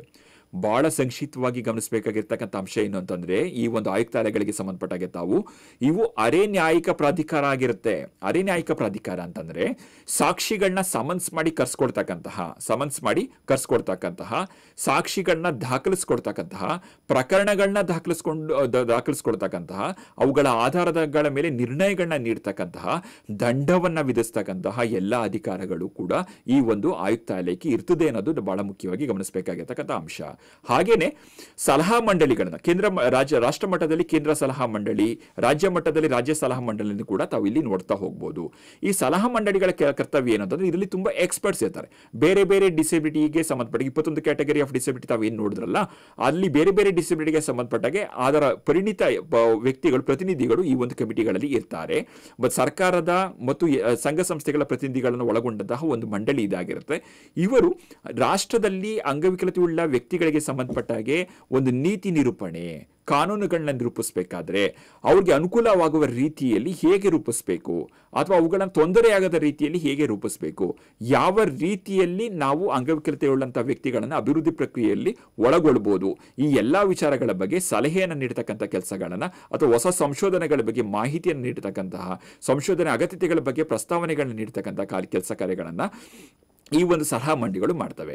ಇನ್ನೂ ಮುಖ್ಯವಾದ ಅಂಶ ಏನು ಅಂತಂದರೆ, ಮತ್ತೊಂದು ಅಂಶ ಅಂತ ನಾವು ಇಲ್ಲಿ ಗಮನಿಸೋದಾದ್ರೆ, ಪ್ರತಿ ಜಿಲ್ಲೆಯಲ್ಲೂ ಕೂಡ ಈ ಒಂದು ಕಾಯ್ದೆಯ ಆಧಾರದ ಮೇಲೆ ದಾಖಲಾಗಬಹುದಾದ ಪ್ರಕರಣಗಳನ್ನ ದಾಖಲಿಸಿಕೊಳ್ಳಿಕ್ಕಾಗಿ ಒಂದು ವಿಶೇಷ ಬೆಂಚನ್ನ, ಸ್ಪೆಷಲ್ ಬೆಂಚನ್ನು ಕೂಡ ಈಗಾಗಲೇ ರಚನೆ ಮಾಡಲಾಗಿದೆ. ರಾಜ್ಯ ಸರ್ಕಾರ, ನಮ್ಮ ಉಚ್ಚ ನ್ಯಾಯಾಲಯ ಇದಕ್ಕಾಗಲೇ ಅಧಿಸೂಚನೆಯನ್ನು ಹೊರಡಿಸಿ ಪ್ರತಿ ನ್ಯಾಯಾಲಯದಲ್ಲೂ ಕೂಡ ಒಂದು ಪ್ರತ್ಯೇಕವಾದ ಬೆಂಚನ್ನು ಈಗಾಗಲೇ ಘೋಷಣೆ ಮಾಡಿದೆ. ಈ ಬೆಂಚಲ್ಲಿ ಅಂಗವಿಕಲತೆಯ ಬಗ್ಗೆ ಸಂಬಂಧಪಟ್ಟ ಅಥವಾ ಅಧಿನಿಯಮದ ಉಲ್ಲಂಘನೆಗೆ ಸಂಬಂಧಪಟ್ಟ ಪ್ರಕರಣಗಳನ್ನು ದಾಖಲಿಸಿಕೊಂಡು ಆ ಒಂದು ಸೇವೆಯನ್ನ, ನ್ಯಾಯಾಲಯದ ಕಾನೂನಿನ ಸೇವೆಯನ್ನು ಕೊಡ್ಲಿಕ್ಕೋಸ್ಕರ ಸ್ಪೆಷಲ್ ಪಬ್ಲಿಕ್ ಪ್ರಾಸಿಕ್ಯೂಟರ್ನು ಕೂಡ ಗೊತ್ತುಪಡಿಸ್ತಕ್ಕಂತಹ ಒಂದು ಅವಕಾಶವನ್ನು ಕೂಡ ಅಧಿನಿಯಮದಲ್ಲಿ ಮಾಡಿಕೊಟ್ಟಿರ್ತಕ್ಕಂಥದ್ದು ತಾವಿಲ್ಲಿ ಗಮನಿಸಬಹುದು. ಇದಲ್ಲದೆ ಜಿಲ್ಲಾ ಮಟ್ಟದ ಸಮಿತಿ ಇದೆ ಅಂಗವಿಕಲತೆಯುಳ್ಳ ವ್ಯಕ್ತಿಗಳಿಗಾಗಿ. ತಮಗೆ ಆಲೇ ಬಹುಶಃ ಎಲ್ಲರಿಗೂ ಪರಿಚಯ ಇದೆ. ನಮ್ಮ ಅರಿವು ಕೇಂದ್ರದ ಮೇಲ್ವಿಚಾರಕರ ಗಮನಕ್ಕೂ ಕೂಡ ಇದಿರಲಿ. ಸೊ ಈ ಒಂದು ಇದರಲ್ಲಿ DC ಅವರು, ಜಿಲ್ಲಾಧಿಕಾರಿರವರು ಈ ಒಂದು ಜಿಲ್ಲಾ ಮಟ್ಟದ ಸಮಿತಿಯ ಅಧ್ಯಕ್ಷರಾಗಿರ್ತಾರೆ. DDW district disable welfare officer ಅವರು ಇದರ ಒಂದು ಸದಸ್ಯ ಕಾರ್ಯದರ್ಶಿ ಆಗಿರ್ತಾರೆ ಅಂತಕ್ಕಂಥದ್ದು ಕೂಡ ಒಂದು ಅಂಶವನ್ನು ತಾವಿಲ್ಲಿ ಗಮನಿಸಬಹುದು. ಯಾವುದೇ ಕುಂದುಕೊರತೆಗಳು ಸಮಸ್ಯೆಗಳೇನಾರಿದ್ರೆ ಇದನ್ನು ಕೂಡ ಅಪ್ರೋಚ್ ಮಾಡಲಿಕ್ಕೆ, ಅಂದರೆ ನಮ್ಮ ಜಿಲ್ಲಾ ಸಮಿತಿ ಏನಿದೆ ಇವರಿಗೆ ಲಿಖಿತವಾಗಿ ಆ ಒಂದು ಸಮಸ್ಯೆಗಳನ್ನ ಪ್ರಸ್ತಾಪ ಮಾಡಿ ಜಿಲ್ಲಾ ಮಟ್ಟದಲ್ಲಿ ಪರಿಹಾರವನ್ನು ಕಂಡುಕೊಳ್ತಕ್ಕಂಥ ಪ್ರಯತ್ನವನ್ನು ಕೂಡ ಮಾಡಬಹುದು. ಇದ್ಯಾವುದು ಬಗೆಯಿರಲಿಲ್ಲ ಅಂತಂದಾಗ ರಾಜ್ಯ ಆಯುಕ್ತಾಲಯ ಇದೆ, ಜೊತೆಗೆ ಉಚ್ಚ ನ್ಯಾಯಾಲಯ, ಜಿಲ್ಲಾ ಮಟ್ಟದ ನ್ಯಾಯಾಲಯಗಳು, ಉಚ್ಚ ನ್ಯಾಯಾಲಯ, ಸರ್ವೋಚ್ಚ ನ್ಯಾಯಾಲಯ ಮತ್ತು ಕೇಂದ್ರ ಆಯುಕ್ತಾಲಯ ಈ ಎಲ್ಲಾ ವ್ಯವಸ್ಥೆಗಳನ್ನು ಕೂಡ ನಾವು ಯಾವುದೇ ವ್ಯಕ್ತಿ ಬಳಸ್ಕೊಳ್ಳಿಕ್ಕೆ ಅವಕಾಶ ಇರ್ತದೆ. ಆದರೆ ಈ ವ್ಯವಸ್ಥೆಯನ್ನು ಬಳಸ್ಕೊಳ್ತಕ್ಕಂಥ ಮಾಹಿತಿಯನ್ನು ನಾವು ಬಹಳ ಮುಖ್ಯವಾಗಿ ಅಂಗವಿಕಲತೆಯುಳ್ಳ ವ್ಯಕ್ತಿಗಳಿಗೆ ನೀಡಬೇಕಾಗತ್ತೆ. ವಿಶೇಷವಾಗಿ ನಮ್ಮ ಅರಿವು ಮತ್ತು ಮಾಹಿತಿ ಕೇಂದ್ರಗಳೇನಿದ್ದಾವೆ ನಮ್ಮಲ್ಲಿ, ಆ ಅರಿವು ಕೇಂದ್ರಗಳಲ್ಲಿ ಒಂದು ಮಾಹಿತಿ ಫಲಕಗಳಲ್ಲಿ ಇವೆಲ್ಲವನ್ನು ಕೂಡ ಅಳವಡಿಸಿ ನಾವು ಮಾಹಿತಿಯನ್ನ ನೀಡಬೇಕಾಗತ್ತೆ ಅನ್ನೋದು ಬಹಳ ಮುಖ್ಯವಾದ ಒಂದು ಅಂಶ. ಕಾಯಿದೆಯ ಉಲ್ಲಂಘನೆಗಾಗಿ ದಂಡನೆಗಳು. ಆಯಿತು, ಕಾಯ್ದೆ ಇದೆ, ಅಧಿನಿಯಮದಲ್ಲಿ 102 ಸೆಕ್ಷನ್ಗಳಿದೆ ಅಂತ ಪ್ರಸ್ತಾಪ ಮಾಡಿದೆ, 17 ಅಧ್ಯಾಯಗಳಿದೆ ಅಂತ ಹೇಳಿದೆ. ಇದರ ಆಧಾರದ ಮೇಲೆ ಸಾಕಷ್ಟು ನಿಯಮಗಳು ರಚನೆ ಆಗಿದೆ, ಸಾಕಷ್ಟು ಒಂದು ಸರ್ಕ್ಯುಲರ್ಸ್ಗಳು, ಆದೇಶಗಳು ಬಂದಿದೆ. ಆದರೆ ಇಷ್ಟೆಲ್ಲ ಬಂದಾಗ್ಯೂ ಕೂಡ ಇವುಗಳನ್ನ ಮೇಂಟೈನ್ ಮಾಡಲಿಕ್ಕೆ ಸಾಂಸ್ಥಿಕ ವ್ಯವಸ್ಥೆ ಇದೆ. ಇಷ್ಟೆಲ್ಲ ಆಗಿಯೂ ಇವುಗಳ ಉಲ್ಲಂಘನೆ ಆದರೆ, ಅಧಿನಿಯಮದ ಉಲ್ಲಂಘನೆಗಳಾದರೆ, ನಿಯಮಗಳ ಉಲ್ಲಂಘನೆ ಆದರೆ ಏನೆಲ್ಲ ದಂಡನೆಗಳಿದೆ ಅಂತೇಳಿ ತಾವಿಲ್ಲಿ ನೋಡ್ತಾ ಹೋಗ್ಬೋದು. ಬಹಳ ಮುಖ್ಯವಾಗಿ ಅಧಿನಿಯಮವನ್ನು ಉಲ್ಲಂಘನೆ ಮಾಡಿದ್ರೆ ಅಥವಾ ತತ್ಸಂಬಂಧಿ ಆದೇಶಗಳು ಅಥವಾ ಸುತ್ತೋಲೆಗಳನ್ನ ಉಲ್ಲಂಘನೆ ಮಾಡಿದ್ರೆ ಮೊದಲ ಉಲ್ಲಂಘನೆಗೆ 10,000 ದಂಡಗಳಿರೋದನ್ನ ತಾವಿಲ್ಲಿ ಗಮನಿಸ್ತಾ ಹೋಗ್ಬೋದು. ರಿಪೀಟೆಡ್ ಆಗಿ ಅದೇ ತಪ್ಪುಗಳನ್ನ ಮಾಡಿದ್ರೆ, ಕಾಯ್ದೆಯನ್ನು ಉಲ್ಲಂಘಿಸ್ತಕ್ಕಂಥ ಕೆಲಸವನ್ನ ಮಾಡ್ತಾ ಹೋದ್ರೆ ಅಂತಹ ವ್ಯಕ್ತಿಗೆ 50,000ದಿಂದ ಹಿಡಿದು 5 ಲಕ್ಷದವರೆಗೆ ದಂಡನೆಯನ್ನು ವಿಧಿಸಲಿಕ್ಕೆ ಅಧಿನಿಯಮದಲ್ಲಿ ಅವಕಾಶವನ್ನು ನೀಡಿರತಕ್ಕಂಥದ್ದು ನಾವು ಗಮನಿಸಬಹುದು. ಹಾಗೆಯೇ ಅಟ್ರಾಸಿಟಿಯ ಸಂದರ್ಭಗಳಲ್ಲಿ, ಅಂದರೆ ಅಂಗವಿಕಲತೆಯ ಆಧಾರದ ಮೇಲೆ ದೌರ್ಜನ್ಯಗಳು ಆದ ಸಂದರ್ಭಗಳಲ್ಲಿ, ಸಾರ್ವಜನಿಕವಾಗಿ ಅಂಗವಿಕಲತೆ ಆಧಾರದ ಮೇಲೆ ನಿಂದಿಸ್ತಕ್ಕಂಥದ್ದು ಅಥವಾ ಹಿಂದೆ ಈಗಾಗಲೇ ಒಂದಷ್ಟು ಬೇರೆ ಬೇರೆ ಕ್ರೌರ್ಯದ ಸಂದರ್ಭಗಳನ್ನ ನಾನು ಪಟ್ಟಿ ಮಾಡಿದೆ. ಅಂತಹ ಒಂದು ಹಿಂಸೆ, ಕ್ರೌರ್ಯ, ದೌರ್ಜನ್ಯಗಳ ಸಂದರ್ಭಗಳಲ್ಲಿ 5 ವರ್ಷದವರೆಗೆ ಒಂದು ಜೈಲು ಶಿಕ್ಷೆಯನ್ನು ವಿಧಿಸ್ತಕ್ಕಂಥ ಅವಕಾಶವನ್ನು ಕೂಡ, ಗರಿಷ್ಠ 5 ವರ್ಷಗಳಿಗೆ ವಿಧಿಸ್ತಕ್ಕಂಥ ಅವಕಾಶ ಇರತಕ್ಕಂಥದ್ದನ್ನು ಕೂಡ ನಾವು ಇಲ್ಲಿ ಸ್ಲೈಡಲ್ಲಿ ತಾವು ನೋಡ್ತಾ ಹೋಗ್ಬೋದು. ಹಾಗೆಯೇ ಮತ್ತೊಂದು ಅಂಶವನ್ನು ತಾವು ಇಲ್ಲಿ ನೋಡೋದಾದ್ರೆ ಬಹಳ ಮುಖ್ಯವಾಗಿ ಅಂಗವಿಕಲತೆಯ ಒಂದು ಆಧಾರದ ಮೇಲೆ ಇರತಕ್ಕಂಥ ಸೌಕರ್ಯಗಳು, ಸೇವೆಗಳು, ಸೌಲಭ್ಯಗಳೇನೆಲ್ಲ ಇದ್ದಾವೆ ಅವುಗಳನ್ನು ಮೋಸದಿಂದ ಪಡೆದುಕೊಳ್ತಕ್ಕಂತಹ ಒಂದು ಪ್ರಯತ್ನಗಳನ್ನ ಮಾಡದೆ ಅಂತಹ ವ್ಯಕ್ತಿಗಳಿಗೂ ಕೂಡ ಒಂದು ಜೈಲು ಶಿಕ್ಷೆಗೆ ಅವಕಾಶವನ್ನು ಇರ್ತಕ್ಕಂಥದ್ದನ್ನು ತಾವಿಲ್ಲಿ ಗಮನಿಸ್ತಾ ಹೋಗ್ಬೋದು. ಕನಿಷ್ಠ 1 ರಿಂದ 2 ವರ್ಷದವರೆಗೆ ಜೈಲು ಶಿಕ್ಷೆನ ವಿಧಿಸಲಿಕ್ಕೆ ಅವಕಾಶ ಇರೋದನ್ನು ತಾವಿಲ್ಲಿ ಗಮನಿಸ್ತಾ ಹೋಗ್ಬೋದು. ಇಷ್ಟೆಲ್ಲ ಜೊತೆಗೆ ಯಾವುದೇ ಒಂದು ಸಾರ್ವಜನಿಕ ಪ್ರಾಧಿಕಾರಕ್ಕೆ, ಅಧಿಕಾರಿಗೆ ಒಂದು ನಮ್ಮ ಈಗಾಗಲೇ ಸ್ಟೇಟ್ ಕಮಿಷನರ್, ರಾಜ್ಯ ಆಯುಕ್ತಾಲಯ ಮತ್ತು ಕೇಂದ್ರ ಆಯುಕ್ತಾಲಯ ಅಂತ ನಾವೇನು ಮಾತಾಡಿದ್ವಿ, ಇವರು ಯಾವುದೇ ದಾಖಲೆಗಳನ್ನ ಯಾವುದೇ ಪ್ರಕರಣಕ್ಕೆ ಸಂಬಂಧಪಟ್ಟಾಗೆ ದಾಖಲೆಗಳನ್ನ ಹಾಜರುಪಡಿಸುವಂತ ಹೇಳಿದಾಗ ಆ ಸಾರ್ವಜನಿಕ ದಾಖಲೆಗಳನ್ನು ಹಾಜರುಪಡಿಸುವಲ್ಲಿ ಯಾವುದೇ ಅಧಿಕಾರಿ ವಿಫಲ ಆದ ಸಂದರ್ಭಗಳಲ್ಲಿ ಅಂತಹ ವ್ಯಕ್ತಿಗೆ ಗರಿಷ್ಠ 25,000 ರೂಗಳವರೆಗೆ ದಂಡವನ್ನು ವಿಧಿಸಲಿಕ್ಕೆ ಅಧಿಕಾರ ಇದೆ. ಹಾಗೆ ಅಂತಹ ವ್ಯಕ್ತಿಯ ವಿರುದ್ಧ ಒಂದು ವೇಳೆ 25,000 ನಂತರದಲ್ಲೂ ಆ ಒಂದು ಮಾಹಿತಿಯನ್ನು ಪೂರೈಕೆ ಮಾಡಲಿಲ್ಲ ಅಂದರೆ ಪ್ರತಿಯೊಂದು ದಿನಕ್ಕೆ 1,000 ರೂಗಳಂತೆ ದಂಡವನ್ನು, ಹೆಚ್ಚುವರಿ ದಂಡವನ್ನು ಕೂಡ ವಿಧಿಸಲಿಕ್ಕೆ ಅವಕಾಶ ಇರತಕ್ಕಂಥದ್ದು ಕೂಡ ನಾವಿಲ್ಲಿ ಗಮನಿಸಬಹುದು. ದಂಡ ಯಾಕೆ ಬೇಕು ಅನ್ನೋದಾದ್ರೆ, ಬಹಳ ಮುಖ್ಯವಾಗಿ ದಂಡ ಯಾಕೆ ಬೇಕು ಅಂದರೆ, ದಂಡ ಅಂತಕ್ಕಂಥದ್ದು ಭಯದ ಕಾರಣಕ್ಕಾಗಿ ಅಲ್ಲ, ಸಮಾಜದಲ್ಲಿ ಭಯವನ್ನು ಉಂಟು ಮಾಡುವುದಕ್ಕಾಗಿ ಅಲ್ಲ. ದಂಡ ಅನ್ನತಕ್ಕಂಥದ್ದು ಒಂದು ಕಾನೂನು ಏನಿದೆಯಲ್ಲ ಆ ಕಾನೂನನ್ನ ಸಮರ್ಪಕವಾಗಿ ಅನುಷ್ಠಾನ ಮಾಡಲಿಕ್ಕೆ ಇರ್ತಕ್ಕಂತಹ ಒಂದು ಸಾಧನ ಮಾತ್ರ. ಸೊ ಹಾಗಾಗಿ ಕಾನೂನಿನ ಉಲ್ಲಂಘನೆ ಆಗದ ರೀತಿಯಲ್ಲಿ ಅದನ್ನು ಪರಿಣಾಮಕಾರಿಯಾಗಿ ನಾವು ಅನುಷ್ಠಾನ ಮಾಡಿದ್ವಿ ಯಾವುದೇ ಕಾನೂನನ್ನ, ದಂಡದ ಪ್ರಶ್ನೆ ಬರೋದೇ ಇಲ್ಲ. ಅದನ್ನು ಮಾಡಲಿಲ್ಲ ಅಂದಾಗ ಮಾತ್ರ ದಂಡದ ಪ್ರಶ್ನೆ ಬರ್ತದೆ ಅಂತಕ್ಕಂಥದ್ದು ಬಹಳ ಮುಖ್ಯವಾಗಿ ಗಮನಿಸಬೇಕಾಗಿರ್ತಕ್ಕಂತಹ ಒಂದು ಅಂಶ. ಸೊ ಅಂತಿಮವಾಗಿ ಈ ಒಂದು ಕೊನೆಯ ಘಟ್ಟದಲ್ಲಿ ಧನ್ಯವಾದವನ್ನು ಹೇಳಲಿಕ್ಕಿಂತ ಮುಂಚೆ ನಾನು ಹೇಳಲಿಕ್ಕೆ ಬಯಸ್ತಕ್ಕಂಥ ಅಂಶ ಇಷ್ಟೇ.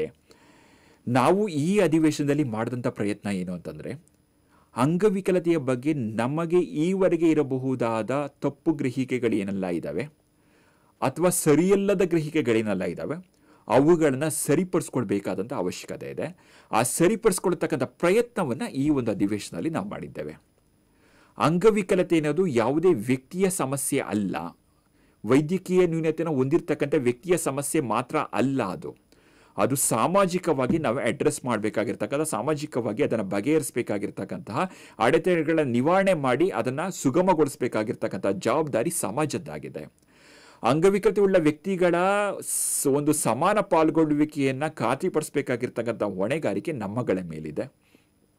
ಸೊ ಆ ನಿಟ್ಟಿನಲ್ಲಿ ನಮ್ಮ ಅರಿವು ಕೇಂದ್ರಗಳಲ್ಲಿ ನಾವು ಯಾವುದೇ ನಮ್ಮ ಗ್ರಾಮ ಪಂಚಾಯತಿ ವ್ಯಾಪ್ತಿಯಲ್ಲಿರ್ತಕ್ಕಂತಹ ಯಾವುದೇ ಅಂಗವಿಕಲತೆ ಇರ್ತಕ್ಕಂಥ ಮಗು ಅಥವಾ ವ್ಯಕ್ತಿ ನಮ್ಮ ಅರಿವು ಕೇಂದ್ರದ ಸೇವೆಯಿಂದ ಹೊರಗೆ ಉಳಿಯದ ರೀತಿಯಲ್ಲಿ ಖಾತ್ರಿಪಡಿಸ್ಕೊಳ್ಬೇಕಾಗಿರೋದು ನಮ್ಮ ಜವಾಬ್ದಾರಿ ಇದೆ. ಆ ಖಾತ್ರಿಪಡಿಸಿಕೊಳ್ಳುವ ನಿಟ್ಟಿನಲ್ಲಿ ನಮ್ಮ ಅರಿವು ಕೇಂದ್ರಗಳನ್ನು ನಾವು ಸಜ್ಜುಗೊಳಿಸ್ಕೋಬೇಕಾಗಿದೆ. ಅಡೆತಡೆ ಅಂತಕ್ಕಂಥದ್ದು ವ್ಯಕ್ತಿಯಲ್ಲಿ ಇಲ್ಲ, ಅದಿರ್ತಕ್ಕಂಥದ್ದು ಸಮಾಜದಲ್ಲಿ ಮತ್ತು ಅದಿರ್ತಕ್ಕಂಥದ್ದು ನಮ್ಮ ಮನೋಭಾವಗಳಲ್ಲಿ. ಬಹಳ ಮುಖ್ಯವಾಗಿ ಮನೋಭಾವದಲ್ಲಿರ್ತಕ್ಕಂತಹ ಒಂದಷ್ಟು ಚಿಂತನೆಗಳು, ನಕಾರಾತ್ಮಕ ಪೂರ್ವಗ್ರಹಗಳು ಮತ್ತೊಂದೇನಿವೆ, ಇವನ್ನ ನಾವು ಸರಿಪಡಿಸ್ಕೊಂಡ್ರೆ ನಾವು ಭೌತಿಕ ಅಡೆತಡೆಗಳನ್ನು ಕೂಡ ಬಹಳ ಸುಲಭವಾಗಿ ಅದಕ್ಕೆ ಪರಿಹಾರ ಕಂಡುಕೊಳ್ಳಿಕ್ಕೆ ಸಾಧ್ಯ ಆಗುತ್ತೆ ಅಂತ ಹೇಳ್ತಾ, ಸೊ ತಮ್ಮ ಮುಂದಿನ ಅಧಿವೇಶನಗಳೆಲ್ಲ ಇದ್ದಾವೆ, ಆ ಅಧಿವೇಶನಕ್ಕೆ ಈ ಒಂದು ಅಧಿವೇಶನ ಒಂದು ಬುನಾದಿಯನ್ನು, ಒಂದು ಸರಿಯಾದ ಗ್ರಹಿಕೆಯನ್ನು ಒದಗಿಸಿದೆ ಅಂತಕ್ಕಂಥ ಆಶಯದೊಂದಿಗೆ ನನ್ನ ಈ ಒಂದು ಮಾತುಗಳನ್ನ ಮುಕ್ತಾಯಗೊಳಿಸ್ತಾ ಇದ್ದೇನೆ. ಆಲಿಸಿದ್ದಕ್ಕಾಗಿ, ನೋಡಿದ್ದಕ್ಕಾಗಿ ತಮ್ಮೆಲ್ಲರಿಗೂ ಕೂಡ ಧನ್ಯವಾದಗಳನ್ನ ಅರ್ಪಿಸ್ತಾ ಇದ್ದೇನೆ. ಎಲ್ಲರಿಗೂ ಕೂಡ ನಮಸ್ಕಾರ.